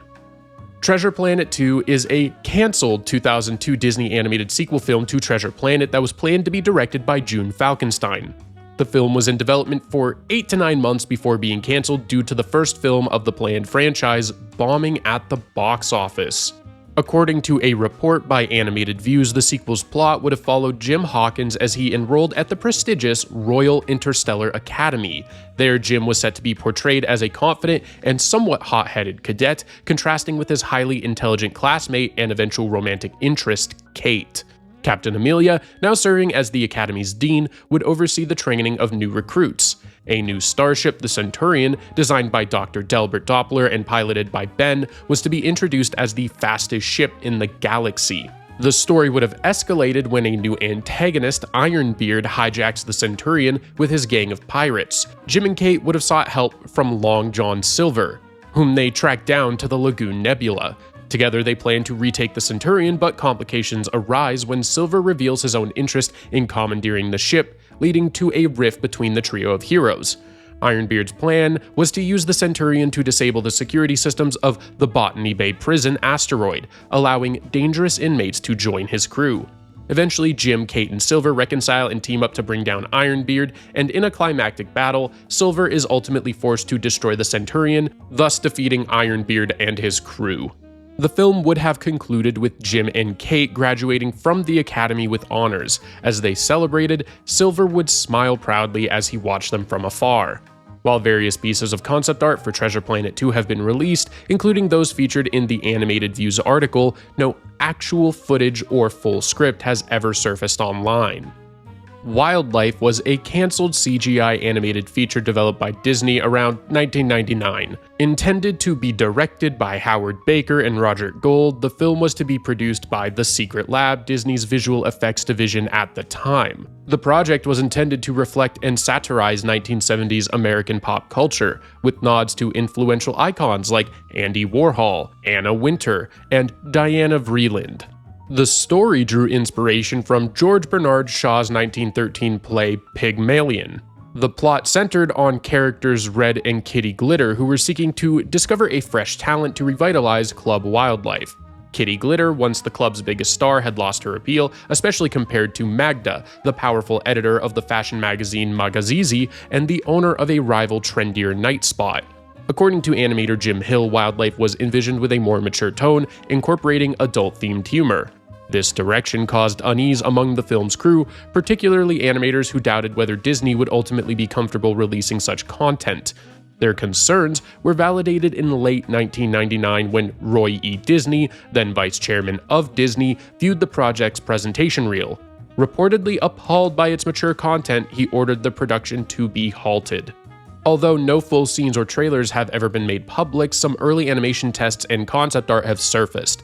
Much of this artwork was showcased in Charles Solomon's 2008 book Disney Lost and Found, exploring the hidden artwork from never-produced animation. However, no footage from the actual presentation reel has ever been leaked or released to date. In the Phineas and Ferb episode Out to Launch, the boy's father, Lawrence, names a star after Phineas and Ferb, and the pair set off in a rocket to find it. During their journey, the duo discovers that the star is actually home to the Shooting Star Milkshake Bar, where they participate in a lively musical montage. The scene features a song titled Shooting Star Milkshake Bar. A full-length version of the song was created and played exclusively at the now-closed Phineas and Ferb meet and greet attraction in Disney's Hollywood Studios. This extended version included verses not featured in the episode, but it was never released through any official physical or digital soundtrack. On December 28th of 2020, a YouTuber known as Supersonic Style uploaded the instrumental version of the song. This instrumental was an unlockable Easter egg hidden within the video game Phineas and Ferb in the Transportinators of Doom. Then, on March 10th of 2024, another YouTuber, Charter Schoolgirl, uploaded the full version of the song. The source of this complete recording remains a mystery. Throughout the 2000s and 2010s, Disney Channel aired special versions of some of its original movies that included on-screen pop-ups sharing behind-the-scenes trivia and commentary. These versions were promoted as the What's What editions or the pop-up editions. The pop-ups provided a range of insights, from screenwriting choices and filming anecdotes to humorous quotes from cast members. In some instances, actors from the films would even appear in short video segments to share additional commentary. These editions were produced by Plastic Cow Incorporated and were considered event-style broadcasts, airing only on select occasions. Despite their popularity among fans, they were rarely preserved for home release. Of all the Disney Channel original movies, only The Cheetah Girls One World included a What's What version as a DVD bonus feature. Unfortunately, these editions have not been made available on streaming platforms like Disney+, and there is no official transcript archive of the pop-up content. While a number of promotional clips and bumpers for these pop-up versions have been saved and circulated online, no other complete recordings of the full movie broadcasts exist today. Descendants is a Disney Channel original movie which premiered in 2015. For the movie, one musical number that had been recorded and choreographed didn't make it into the final cut. Titled Did I Mention That I'm in Love Waltz version, the song featured Ben serenading Mal, expressing his feelings for her. It was intended as a companion piece to the more upbeat Did I Mention, offering a slower, romantic moment between the characters. Behind-the-scenes footage exists showcasing the cast rehearsing this song, revealing that the scene was designed to take place on a balcony at Oradon Prep. Interestingly, a version of the waltz appears in Disney's Descendants the Musical, where it leads into Did I Mention during the stage production. However, the musical's version may be abbreviated as some lyrics believed to have been part of the original are missing. To date, the full scene has never been officially released. It's not available on any Descendants DVD releases, isn't included on Disney+, and has never been uploaded by Disney's official YouTube channel or anybody else. Disney's 2007 romantic fantasy comedy Enchanted featured 5 original songs composed by Alan Menken with lyrics by Stephen Schwartz. Among them, Happy Working Song, That's How You Know, and So Close earned Academy Award nominations for Best Original Song. However, the movie's would-be title track, Enchanted, never made it into the film. According to Alan Menken, the original plan was for Edward and Nancy to sing the song Enchanted after falling for each other at the ball. Idina Menzel, who played Nancy and had previously collaborated with Schwartz on Wicked, was slated to perform the number alongside James Marsden. However, the filmmakers ultimately decided it wouldn't suit the story to have a musical number sung by New York-based characters, particularly since none of the live-action New Yorkers performed songs in the film. A full demo of Enchanted was recorded by Menken, and Menzel and Marsden had also recorded the song's intro before it was cut. On June 23, 2024, the YouTube channel Disney Ashman Demos uploaded an edited version of the deleted scene along with Menken's demo recording, both of which were provided anonymously. Additionally, unedited versions of the scene and the intro vocals by Menzel and Marsden were uploaded as unlisted videos on the channel. Like in the US, the show Little Einsteins premiered in the UK in 2005 on Playhouse Disney, but this was a separate dub, made to help localize the show to a British audience. While the show ended its run in 2010, it continued to air on the channel block even after rebranding to Disney Junior up until 2016. Since the show was taken off the air in the country, episodes from the dub have been difficult to track down aside from some old uploads from long out-of-print DVD releases of the show and further information on the dub being scarce to come by. All purchase and streaming options in the UK for the show actually have the American dub overlaid on it. As of June of 2022, only 16 out of 69 dubbed episodes were available to watch in full, with some episodes only having clips available. Lizzie McGuire, a planned revival of the early 2000s Disney Channel series, was in development for Disney Plus but was ultimately shelved in 2020 due to creative disagreements. The reboot was officially announced on August 29th of 2019 during the D23 Expo, with original creator Terry Minsky attached as showrunner and Hilary Duff set to reprise her iconic role while also serving as an executive producer.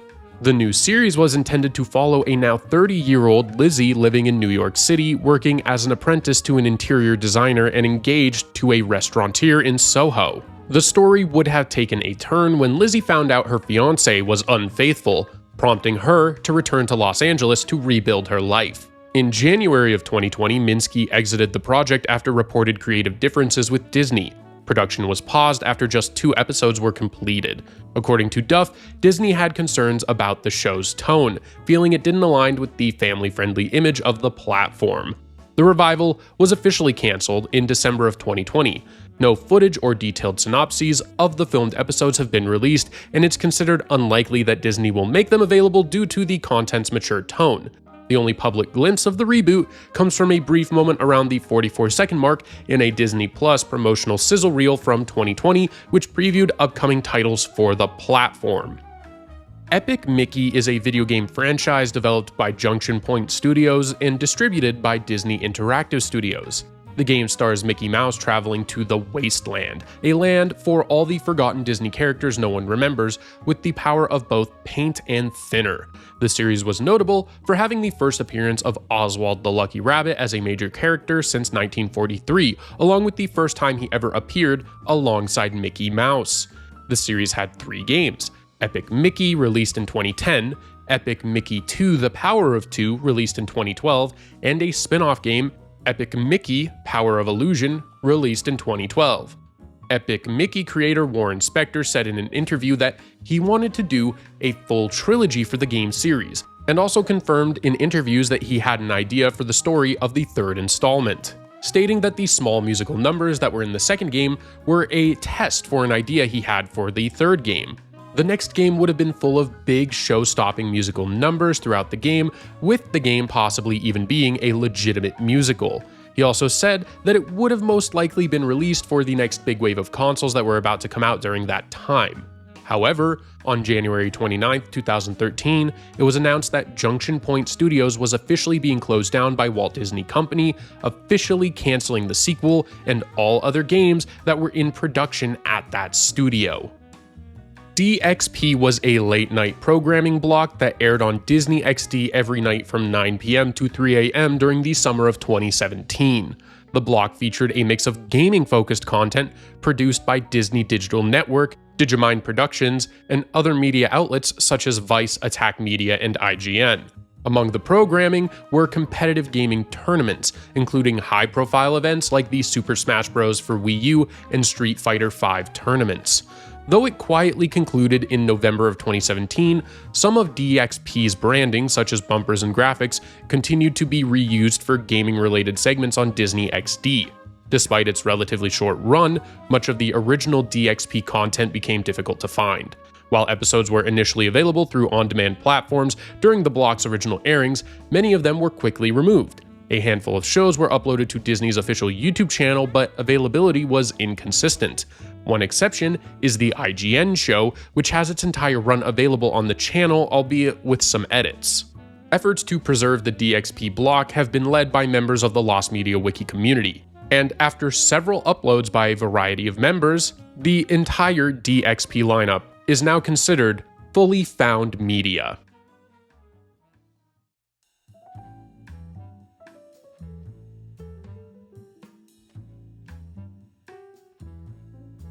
Toon News is a 2004 CGI series of shorts that aired on Toon Disney for the UK, Europe, Middle East, and Africa. It starred a cowboy robot newsreader called Smokey Silvers, piloting the Toon News blimp that patrolled the skies over Toontown, and giving news to the audience following a short, comical introductory segment. The show would use clips of airing Toon Disney shows and try to make a kind of news story out of them. It ran for 26 5-minute episodes over 2 seasons. The show helped writer and director Kathy McDonald win both the Best Newcomer Award at ProMax Europe 2005 and the Young Creative in Europe Award at ProMax Athens. Kathy eventually uploaded the first 3 episodes of Toon News to YouTube. Soon after, another channel named Kathy McDonald, most likely the same person with a second channel, uploaded 3 more episodes. On April 30th, 2025, after a long absence of uploads on either channel, she'd once again recover several other episodes from Season 2 and post them online. To date, the only episodes still lost are the final 3 episodes of the series. The Alice comedies were an early and groundbreaking animation series created by Walt Disney during the silent era of film. These shorts stood out for their creative blend of live action and animation, featuring a real-life girl named Alice, portrayed by different child actresses who interacted with characters in a fully animated world.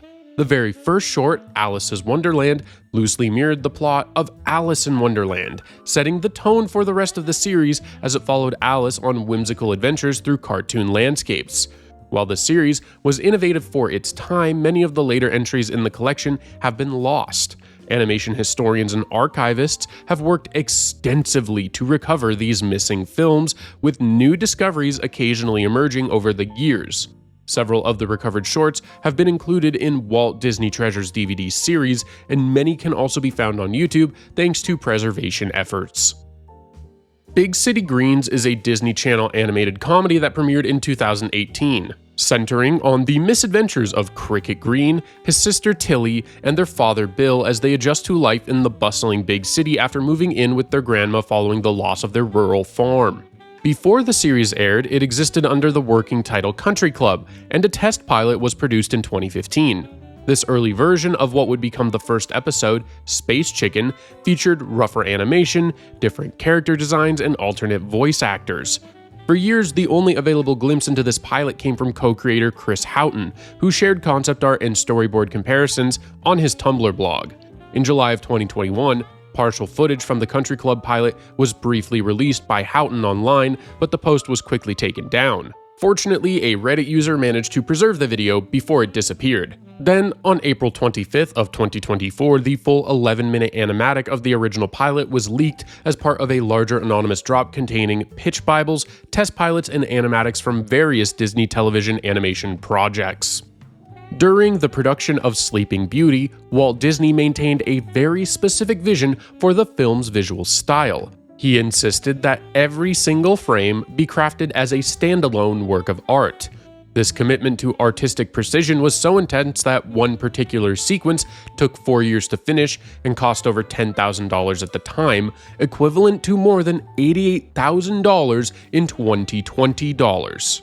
To ensure the highest visual quality, Disney commissioned a live-action reference version of the film despite resistance from some of the animators. One such piece of reference footage, featuring Helene Stanley as Princess Aurora, was shown in an episode of Walt Disney's Disneyland, the television series, originally created to help finance the Disneyland theme park. In this clip, Stanley performs a dance while animators appear to sketch her movements, though it's unclear if that exact take or another was used in the final animation reference. Another rare piece of live-action footage exists, showing Ed Kemmer acting out the climactic battle against Maleficent in her dragon form. The source of this clip remains unknown, but it is believed to have been part of the broader set of reference materials created for animators. Tinker Bell, released in 2008, marked the beginning of a movie series centered around the iconic fairy from Disney's Peter Pan and the then-new Disney Fairies franchise. While the final version of the film focuses on Tinker Bell's arrival in Pixie Hollow and her early adventures, the original concept for the movie was significantly different. Though the full details remain unclear, pieces of the plot have surfaced over the years through concept art, press releases, and promotional content. In the original version, Tinker Bell and her friends were training to become wing maidens, fairies responsible for maintaining the Ring of Belief, a mystical force that preserves imagination, and by extension, their magical world. However, through a series of unknown events, Tinker Bell accidentally breaks the ring, resulting in the children of London losing their imagination.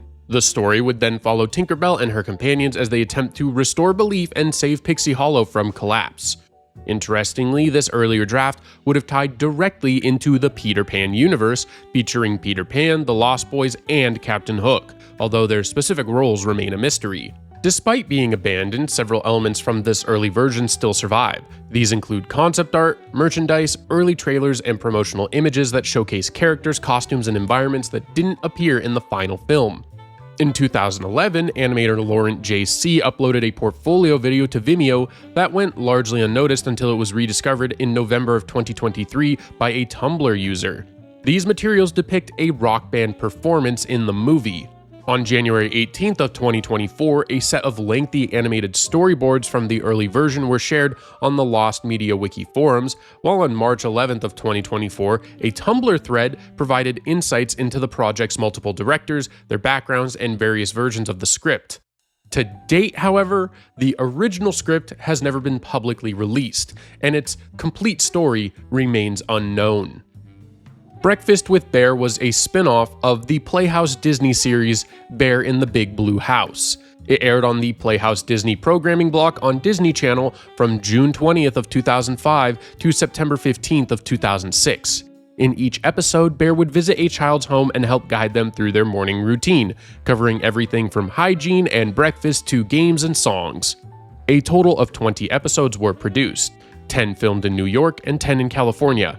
However, fewer than half of these episodes are currently available online, with the majority still lost.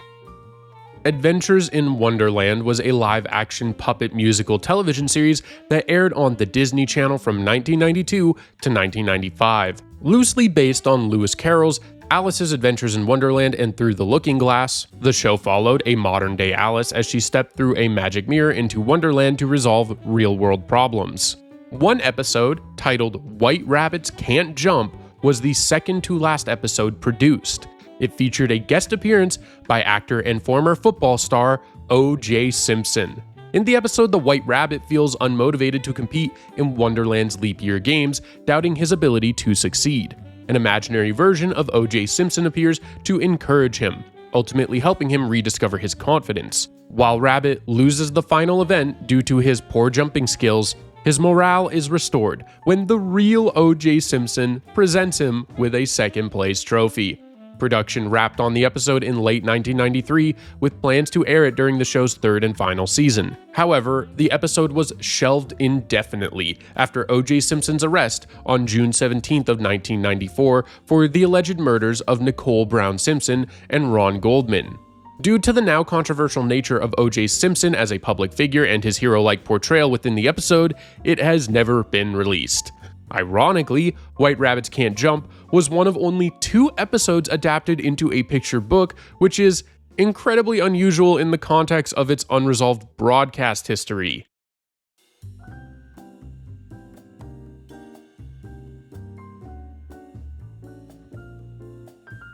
The Santa Claus is a 1994 American Christmas comedy drama. The film stars Tim Allen as Scott Calvin, an ordinary man who inadvertently causes Santa Claus to fall from his roof on Christmas Eve and must assume the role of Santa himself.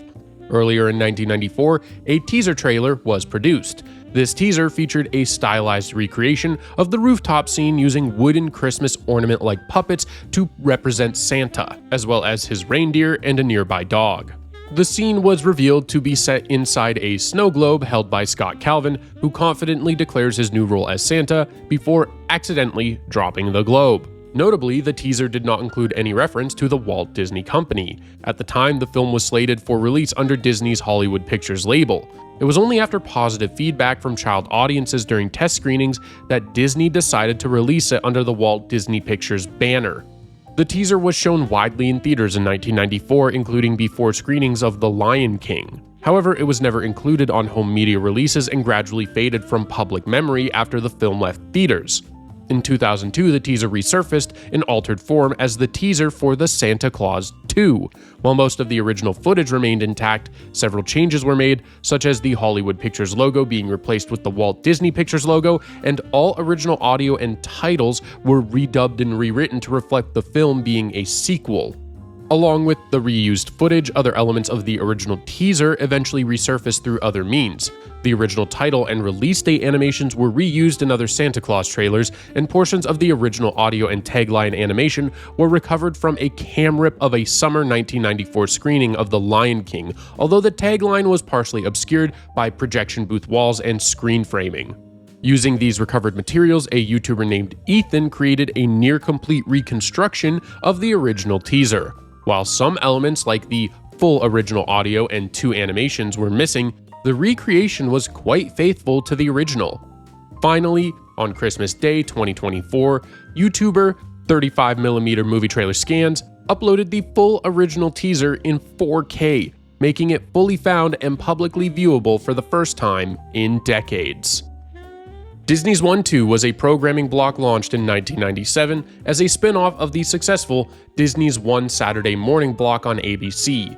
Airing on the now-defunct UPN in the United States and on the Family Channel in Canada, One-Two featured many of the same animated shows as its Saturday morning counterpart, such as Recess, Pepper Ann, and Doug.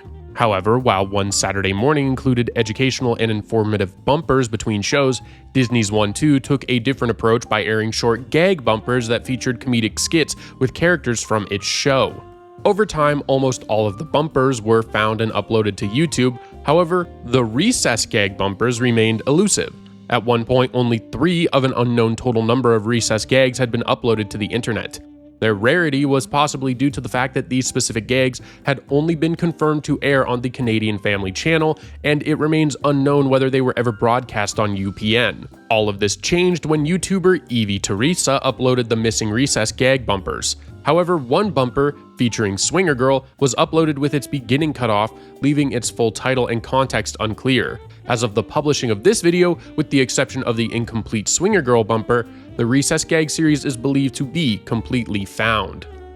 The Princess Academy was a canceled 2D animated short film developed by Disney, written and directed by Olivier Chiappa and art directed by David Coena.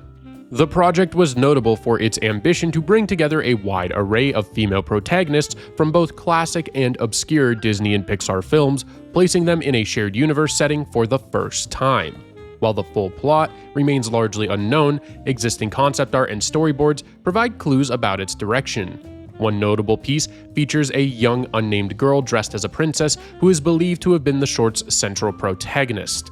Some sources have speculated that the titular academy was intended to be a kind of boarding school for aspiring princesses, though this has never been officially confirmed.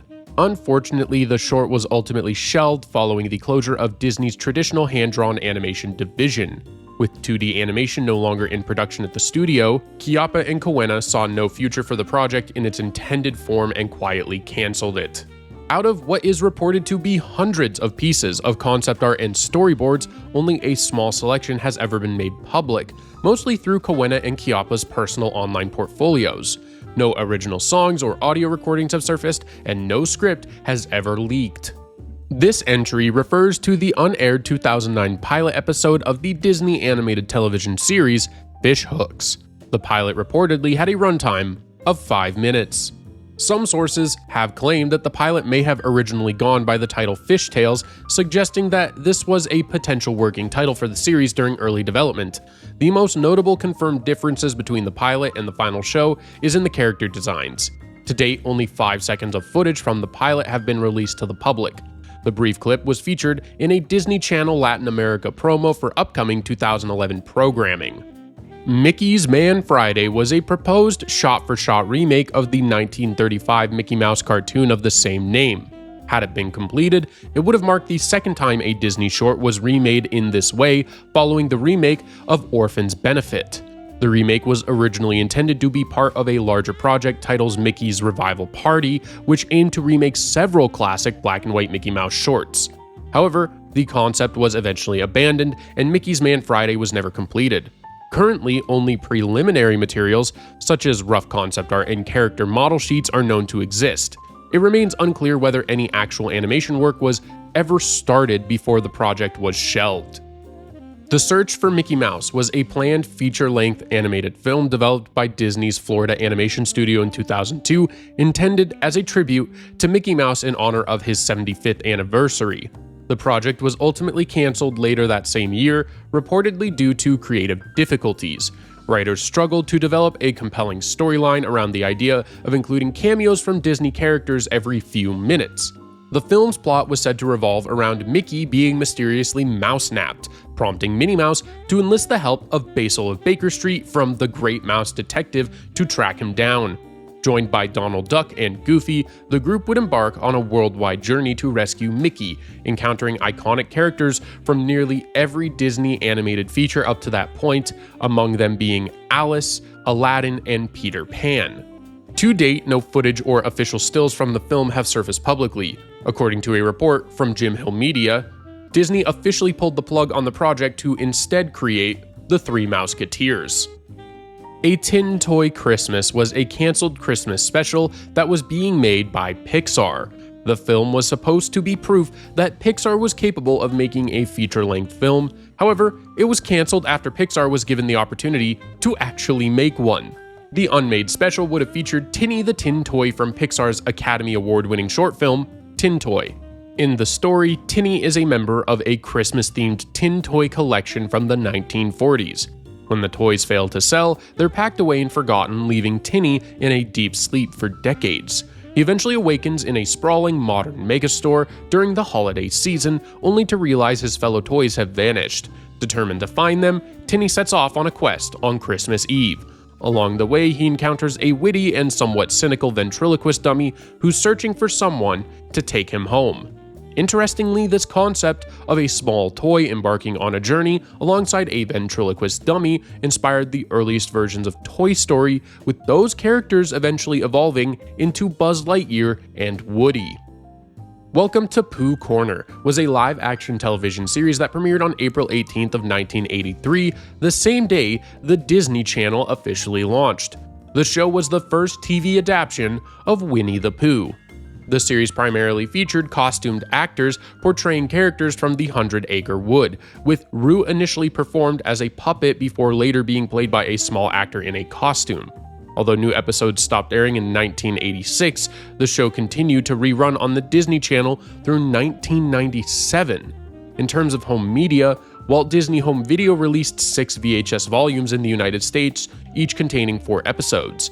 The educational special, Too Smart for Strangers, also received a standalone VHS release. In the United Kingdom, 6 episodes were made available as part of a video series highlighting early Disney Channel programming. However, because the show aired during a time when home recording was not yet widespread, the majority of its 120-plus episodes are now totally lost. Housebroken, also known as Arwen, was an unaired Disney Channel pilot developed in 2007 as a potential spin-off of The Sweet Life of Zack and Cody. The show was set to center around the eccentric hotel maintenance man Arwen. Notably, the pilot also featured a young Selena Gomez prior to her breakout role in Wizards of Waverly Place. The pilot was never picked up, and only a handful of low-quality clips from the episode have surfaced online. Thus, the full pilot remains lost. Disney's Coyote Tales is a made-for-TV film that premiered on the Disney Channel in 1991, directed by Robert Heath. The special served as a lengthened remake of The Coyote's Lament, an episode originally featured in the 1961 anthology series Walt Disney's Wonderful World of Color. For many years, the special remained lost. On August 2nd of 2017, a 1-minute clip from the English version surfaced online via a camera recording. A full rip was later uploaded to YouTube on August 19th, though it was promptly removed by Disney. The next day on August 20th, the full special was uploaded to Google Drive, making Coyote Tales officially found. Navy Mickey was a canceled 1985 Disney animated featurette officially titled Swabbies. The short would have followed Mickey Mouse, Donald Duck, and Goofy as they joined the US Navy, only to face an intimidating drill sergeant, Pete, and soon clash with a group of troublemakers, the Beagle Boys. Swabbies was meant to be the second entry in a planned series of featurettes aimed at reintroducing Disney's classic cartoon characters to a modern audience. The initiative came from Disney's then new leadership team, Michael Eisner and Jeffrey Katzenberg, and was overseen by the newly formed Disney Special Projects Unit. The first installment in the series, Sport Goofy and Soccer Mania aired on NBC in 1987. Its production was reportedly disorganized, and audience response was lukewarm, factors that caused Disney executives to apply greater scrutiny to whatever projects followed. That follow-up was Swabbies, but the project was ultimately shelved, reportedly because Disney leadership felt the concept and humor didn't meet their expectations. In June of 2025, a VHS tape containing a full 25-minute animatic surfaced at auction on the Julian's Auctions website. The animatic, constructed from hand-drawn storyboards edited together to match the featurette's intended pacing, includes completed voice performances and temporary musical cues. The animatic at the time of this video's publishing has not been released to the public. The Mouse Factory was a television series created by Disney animator Ward Kimball and produced by the Walt Disney Productions Company. It originally aired from January 26 of 1972 to March 5 of 1973, running for 2 seasons. Each episode featured a unique theme and was hosted by a different celebrity guest, referred to on the show as Mickey's friend. These hosts would appear alongside classic Disney characters in a factory located at Walt Disney World in Orlando, Florida. The show mixed live-action sequences with animated shorts and clips. In later years, reruns of the series aired on the Disney Channel, particularly throughout the 1980s and 1990s. An internet user named Halloween Guy managed to recover and archive all of the episodes from these broadcasts on the Internet Archive, uploading them in 2022. Additionally, a vinyl record inspired by the series was released in 1972 by Disneyland Records, which has since been digitized and is still available online.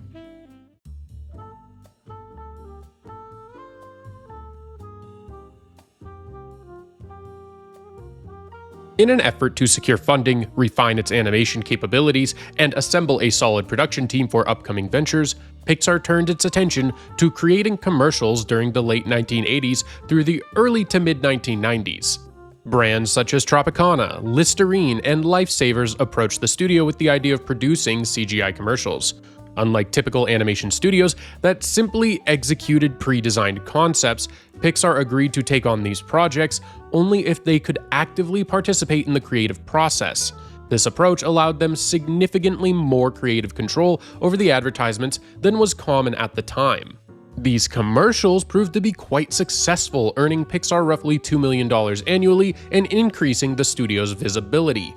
Pixar's commercial division shut down on July 8, 1996, following the breakout success of Toy Story. Still, the studio produced a few more commercials for McDonald's to align with the release of A Bug's Life in 1998 and Toy Story 2 in 1999, and Pixar has continued to use its characters in promotional content.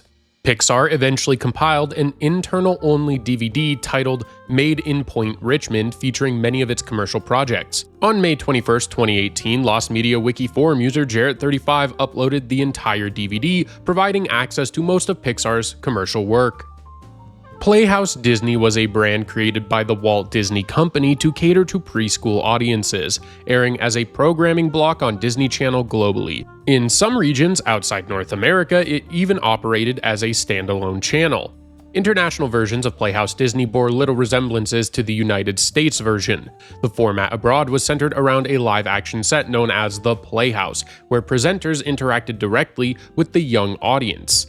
The United Kingdom introduced the show on September 28, 1999, as a replacement for the existing Under Fives block on Disney Channel. This new iteration was hosted by beloved British children's entertainer Dave Benson Phillips, nicknamed Big Dave, alongside newcomer Alex Lavelle, nicknamed Little Alex. Together, they would sing, dance, engage viewers with interactive segments, and guide them through themed days focused on specific topics, ranging from animals and body parts to hobbies and characters featured on the network. By the following year, Playhouse Disney launched as a full-fledged channel on Sky Digital and eventually on cable platforms.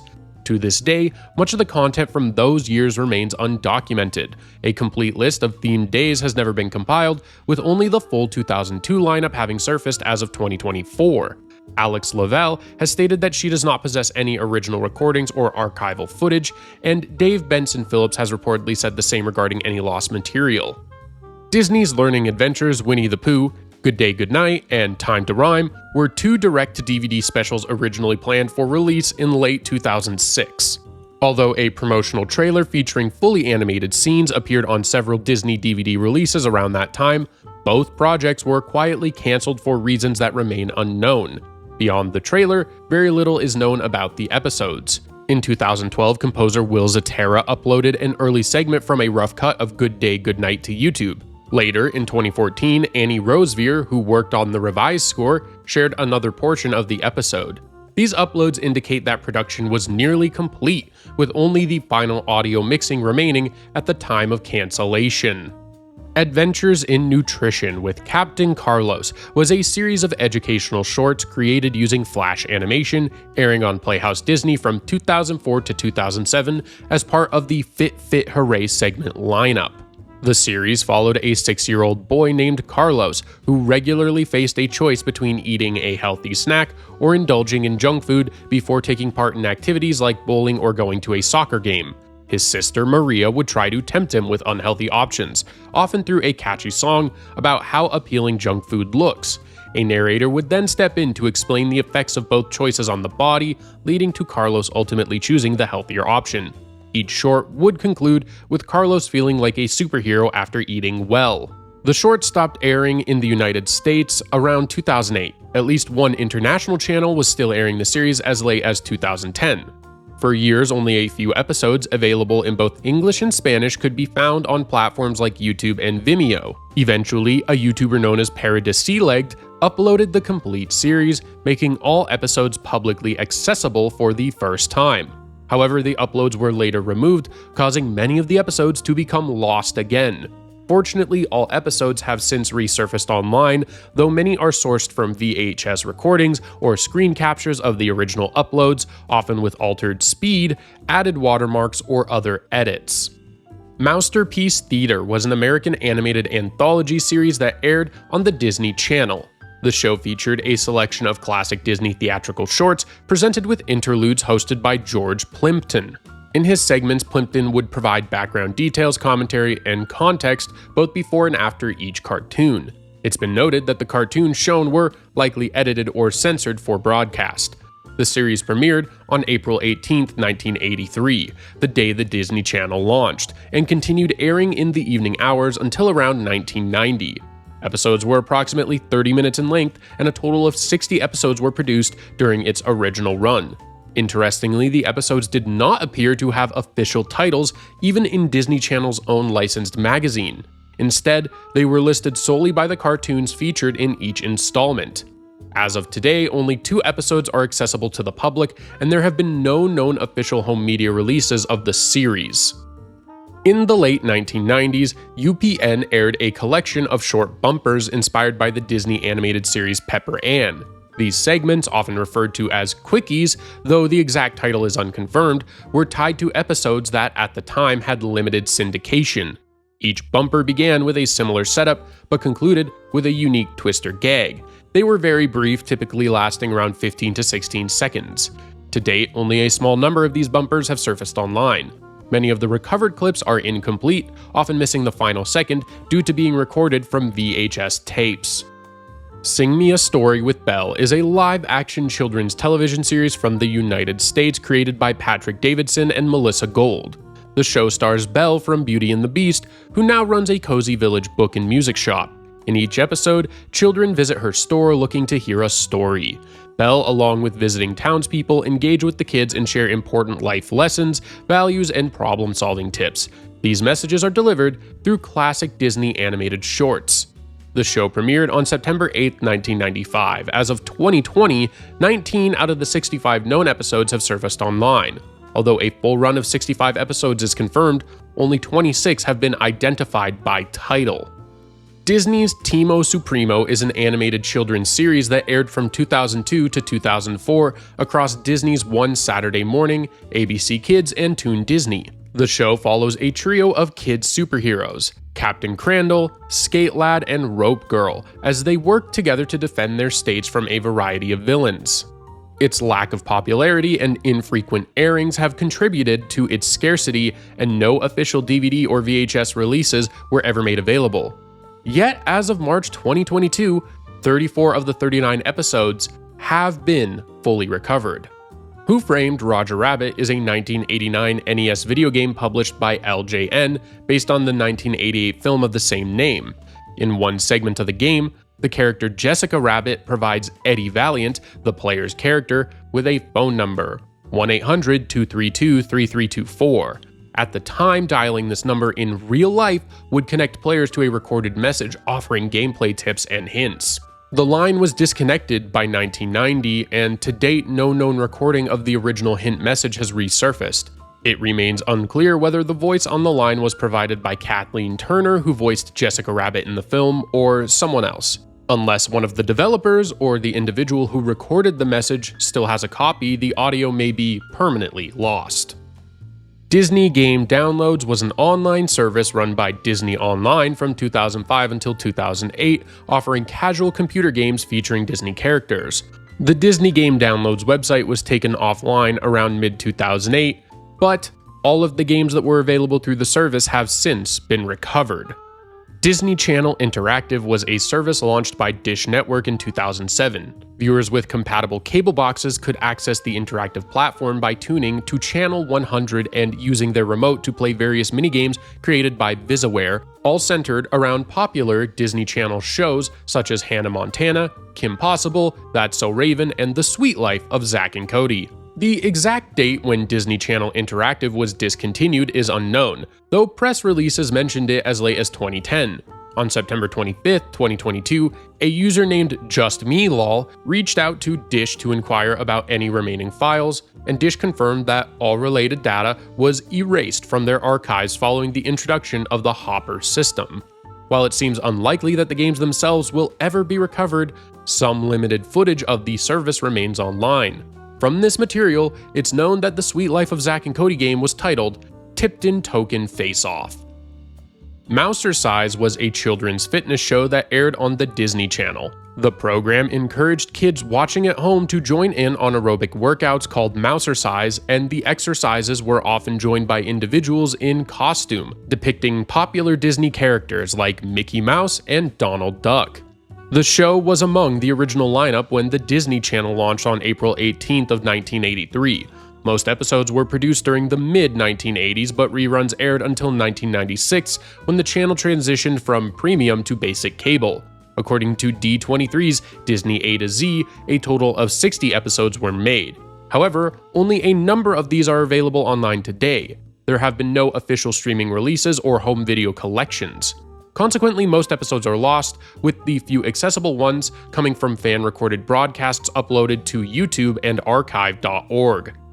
Out of the Box is a children's TV series that aired on Disney Channel from 1998 to 2004. The show was set in a place called The Box, where hosts Tony and Vivian invited neighborhood kids to participate in various activities like crafts, singing, and performing plays. The series ran for at least 79 episodes over 3 seasons, but only 2 episodes, Happy Holidays and Halloween, were officially released on home video. On October 14, 2019, it was announced that Out of the Box would be part of the lineup on Disney's streaming service Disney+, which launched on November 12, 2019. When the Disney Channel launched in 1983, it introduced several original programs that we've already discussed here, such as Welcome to Pooh Corner and Mousercise. However, one original series planned for the launch never made it through production: Dreamfinders. This show was inspired by the former Epcot Center attraction, Journey into Imagination.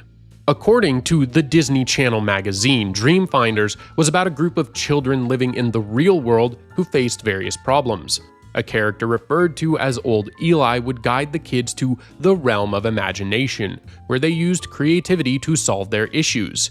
Meanwhile, the villain, Fear, along with his minions, sought to drag Eli and the children into the dark void of bewilderness. The hour-long show was planned to air on the weekends. Despite never being produced, Old Eli made a brief appearance during the Disney Channel's launch countdown on April 18th of 1983. On December 16th of 2016, a user named The Raincrafter on the Lost Media Wiki managed to contact a scriptwriter from the show and obtained a script for an episode titled Just in Time. Disney's official fan club site, D23, holds archival information about Dreamfinders from Chief Archivist Emeritus Dave Smith, who confirmed the show's concept as described in the old ads but noted that no shows were ever completed. Later on July 28th of 2022, Lost Media Wiki user Nostalgia Guy discovered a promo for Dreamfinders within the Disney Channel's launch video featuring clips of the set and actors.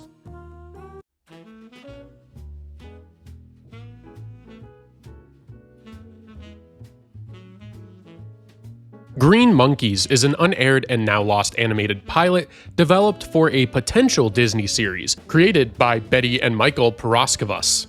The show was intended to follow two monkeys, Spider and Flytrap, who, after being removed from their jungle home, attempt to operate a temp agency in New York City's Lower East Side. The concept was pitched to and picked up by Walt Disney Television Animation in the late 1990s, and a pilot episode was produced in 1999.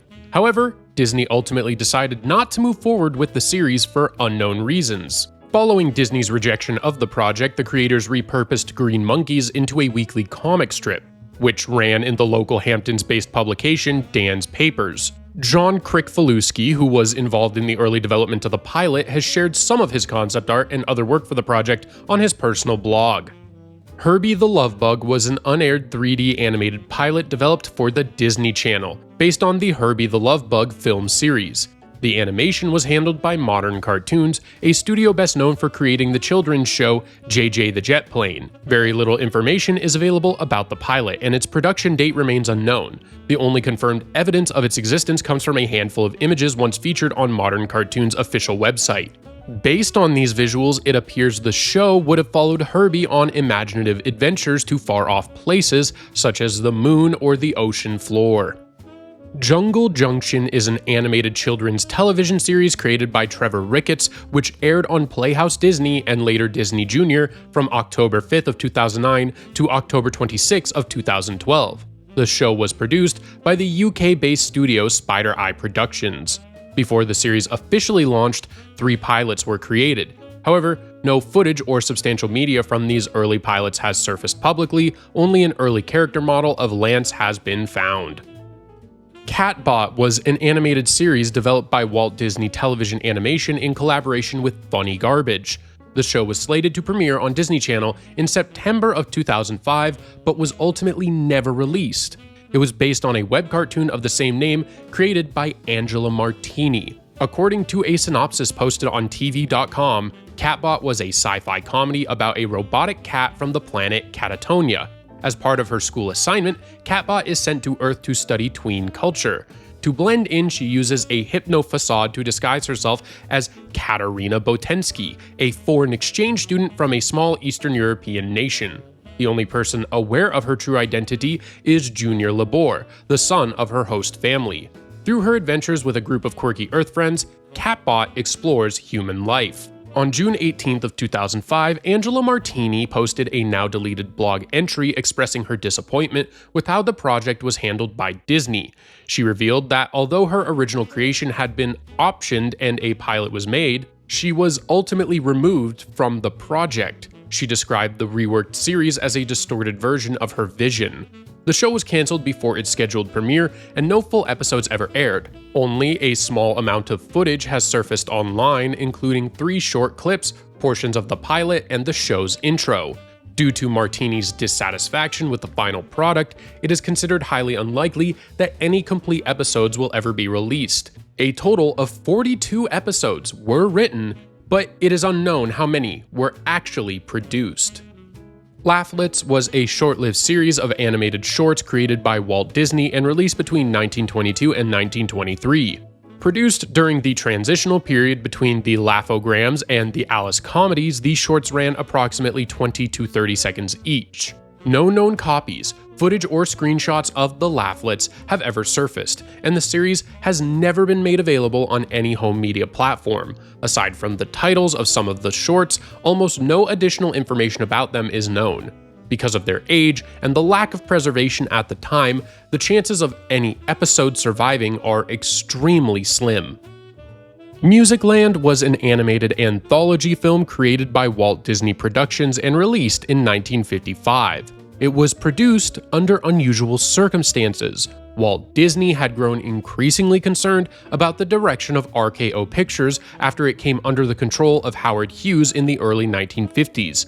Distrustful of Hughes' leadership, Disney wanted to cut ties with RKO, but was still contractually obligated to deliver one final film following the release of Peter Pan in 1953. To fulfill this requirement, Disney assembled Musicland by re-editing musical sequences from two earlier package films, Make Mine Music, released in 1946, and Melody Time, released in 1948. While the musical shorts themselves remained unchanged, Musicland featured unique new elements, such as an original introduction, transitional segments, and a new ending to tie it all together. Despite being a hastily assembled project, it counted as a full-length feature, thus completing Disney's contractual obligations with RKO. The film has rarely been seen since its initial release, with no official home media release ever made. In 1985, Musicland was quietly removed from the official Disney canon. Today, very little information about the film is publicly available, although promotional materials such as lobby cards still exist. It's widely believed that Disney retains a copy in its archives. On March 15th of 2015, a Blu-ray.com forum user named Stark Rogers Thor 91 shared that Musicland had been screened at the Astor Theatre in Australia using a 35mm Technicolor print owned by a private collector. Aside from that, and a second private screening, no other showings of the print have been confirmed. Pepper Ann is an animated television series created by Sue Rose and produced by Walt Disney Television Animation. It originally aired from 1997 to 2000 as part of ABC's Disney One Saturday Morning programming block. The show follows the everyday misadventures of 12-year-old Peter Ann Pearson, along with her close friends Nikki and Milo, as they navigate middle school and growing up.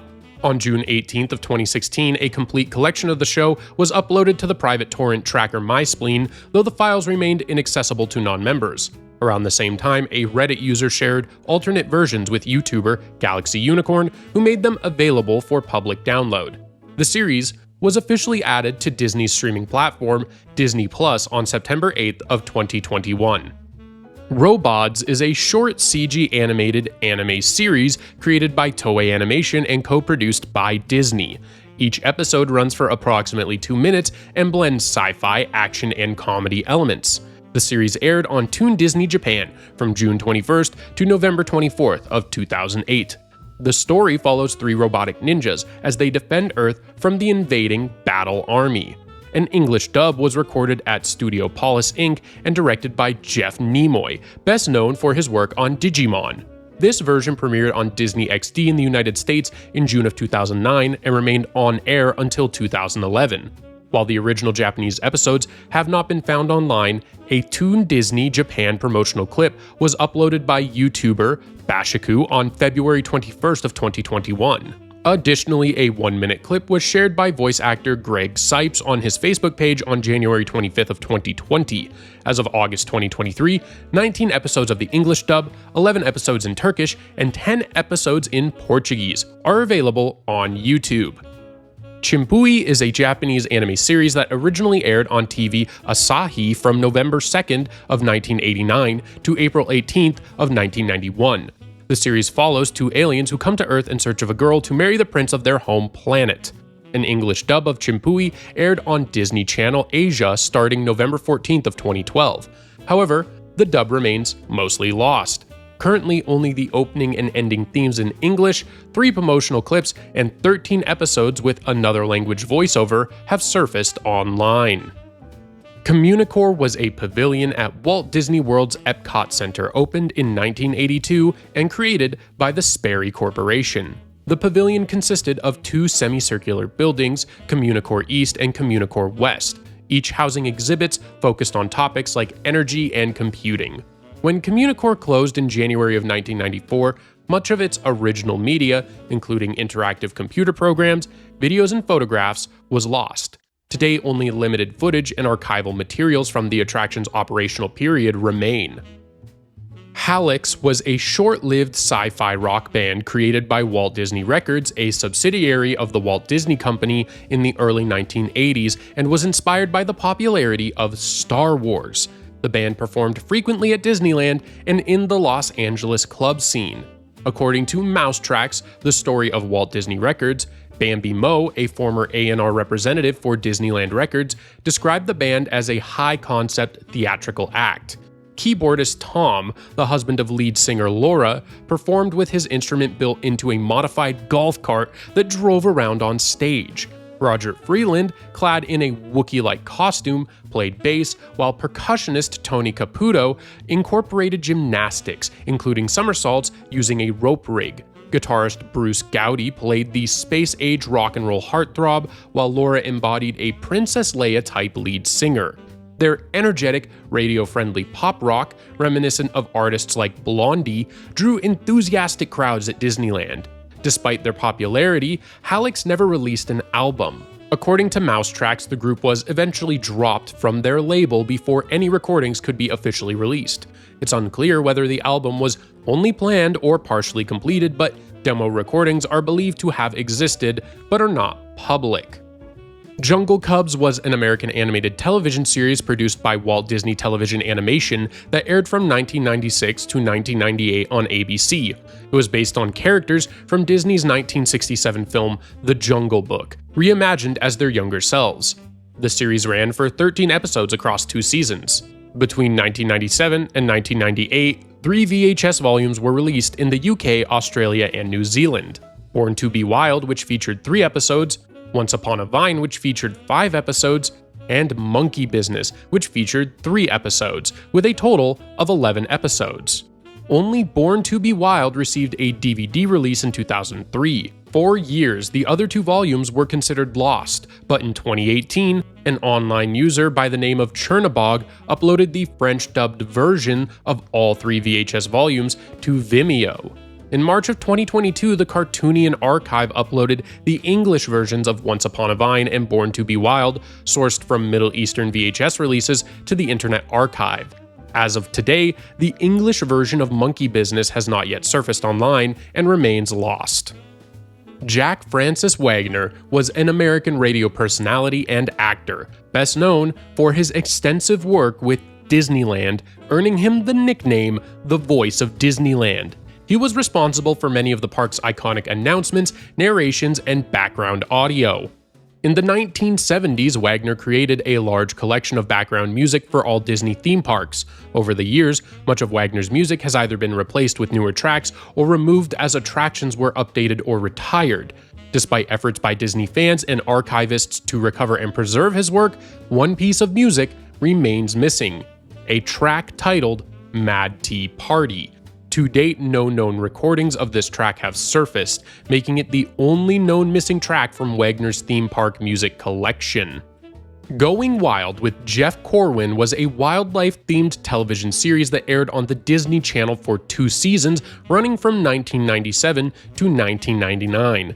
The show followed Jeff Corwin as he journeyed around the globe, each episode focusing on tracking down a specific animal known as the feature creature.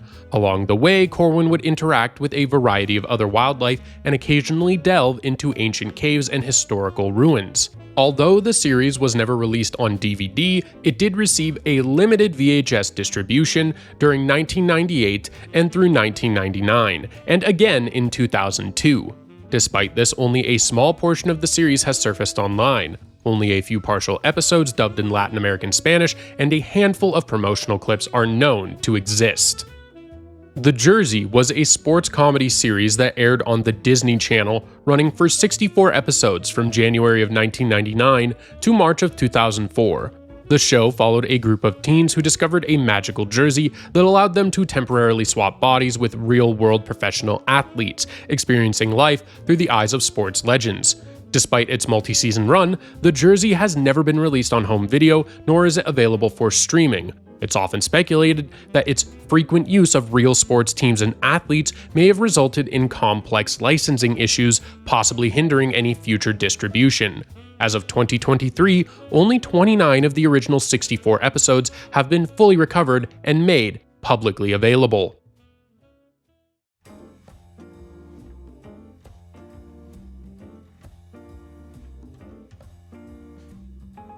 During World War II, Disney was commissioned by the US government to create various propaganda films. One such short was Chicken Little, released in 1943 and not to be confused with Disney's 2005 CGI film of the same name. Based on the classic fable, the cartoon served as a cautionary tale about the dangers of, ironically enough, falling for propaganda. It follows Foxy Loxy, a cunning fox who manipulates the barnyard animals by applying psychological tactics taken from a book to deceive them into following him into his den, where he ultimately devours them. The short was originally intended to carry a much more direct political message. Early versions of the concept had Foxy Loxy reading Mein Kampf instead of a generic psychology book, and the bird's wishbones were to be marked with swastikas. These elements were later removed to prevent the film from becoming outdated after the war ended. Whether these changes occurred during production or after a completed version had already been screened remains unknown.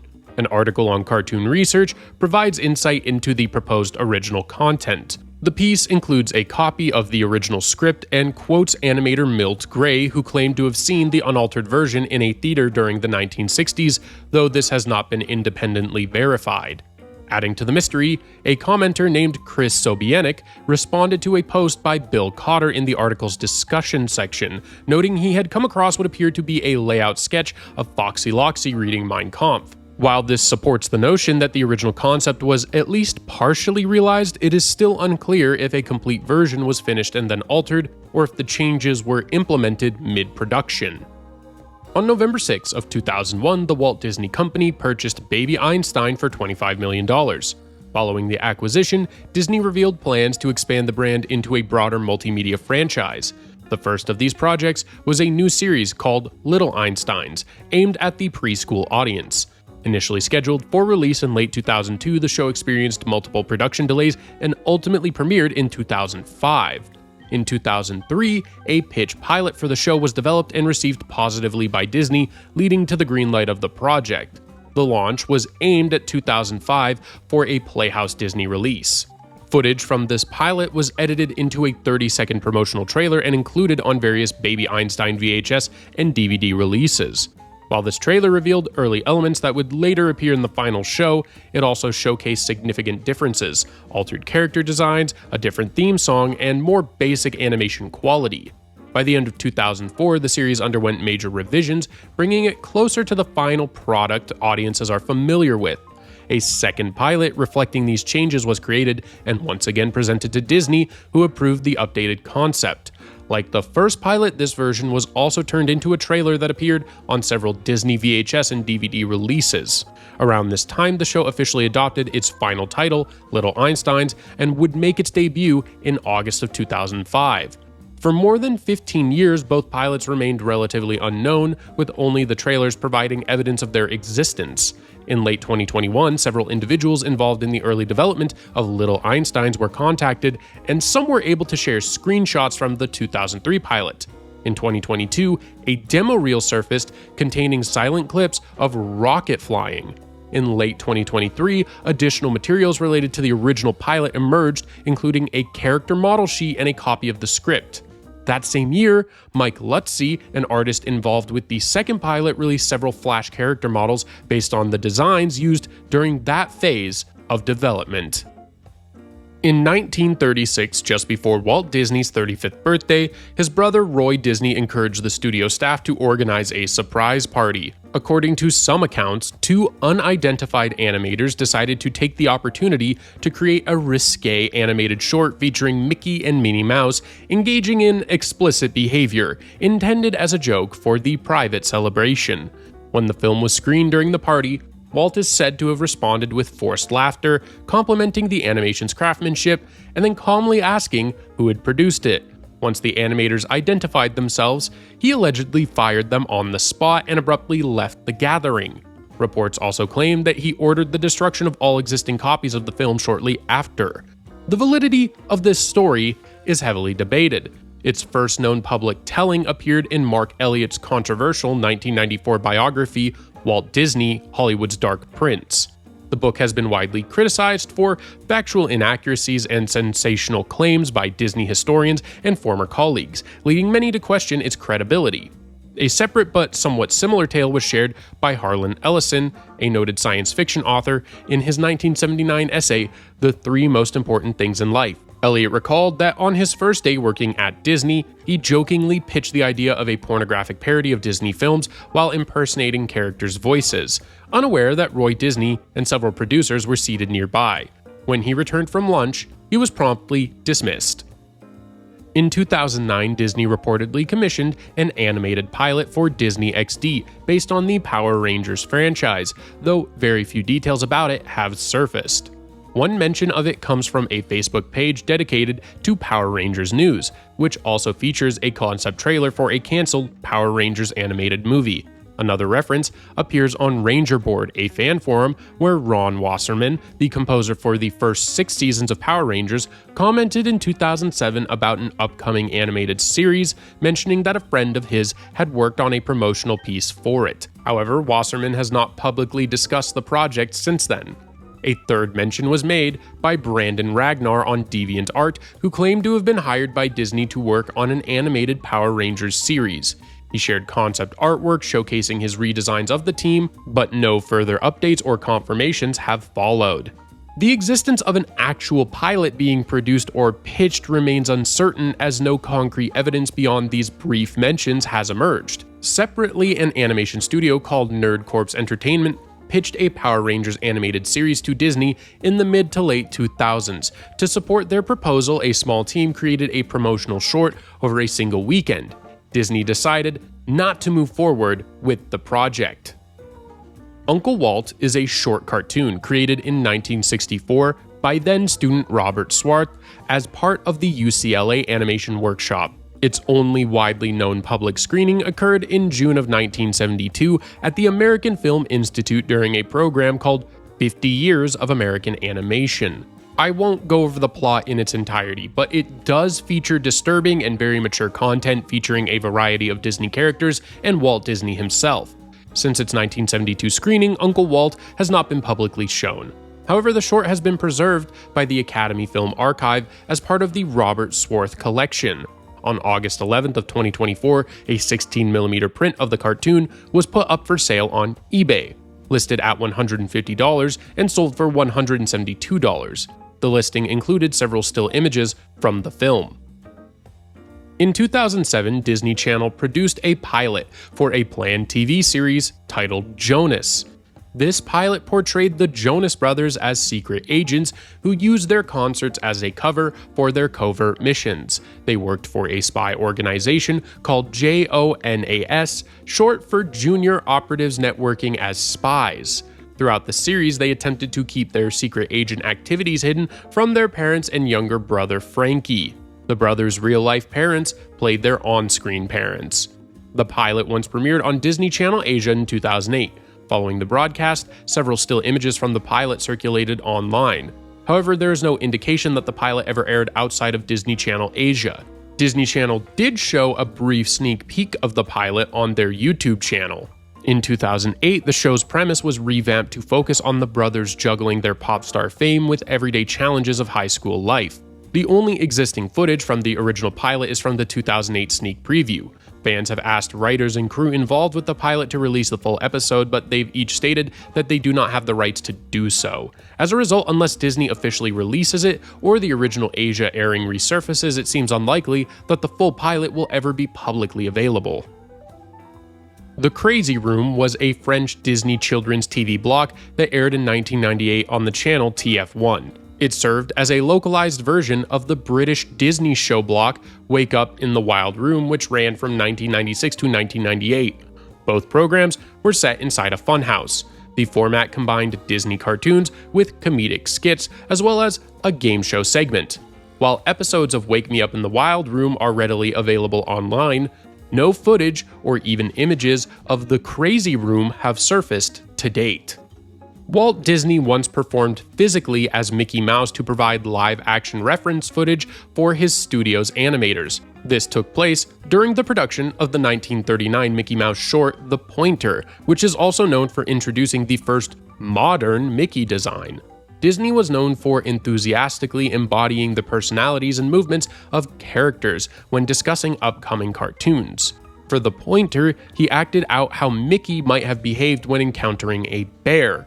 The animation team found his portrayal so amusing that they asked permission to film him while recording his dialogue. Although hesitant and feeling embarrassed, Disney agreed, on the condition that the camera be positioned far away and the animators avoid staring directly at him. As a result, the footage shows Disney as a tiny figure dressed in loose clothing and his signature felt hat, but his performance was still detailed enough to serve as useful reference material. Disney refused to ever perform for reference again.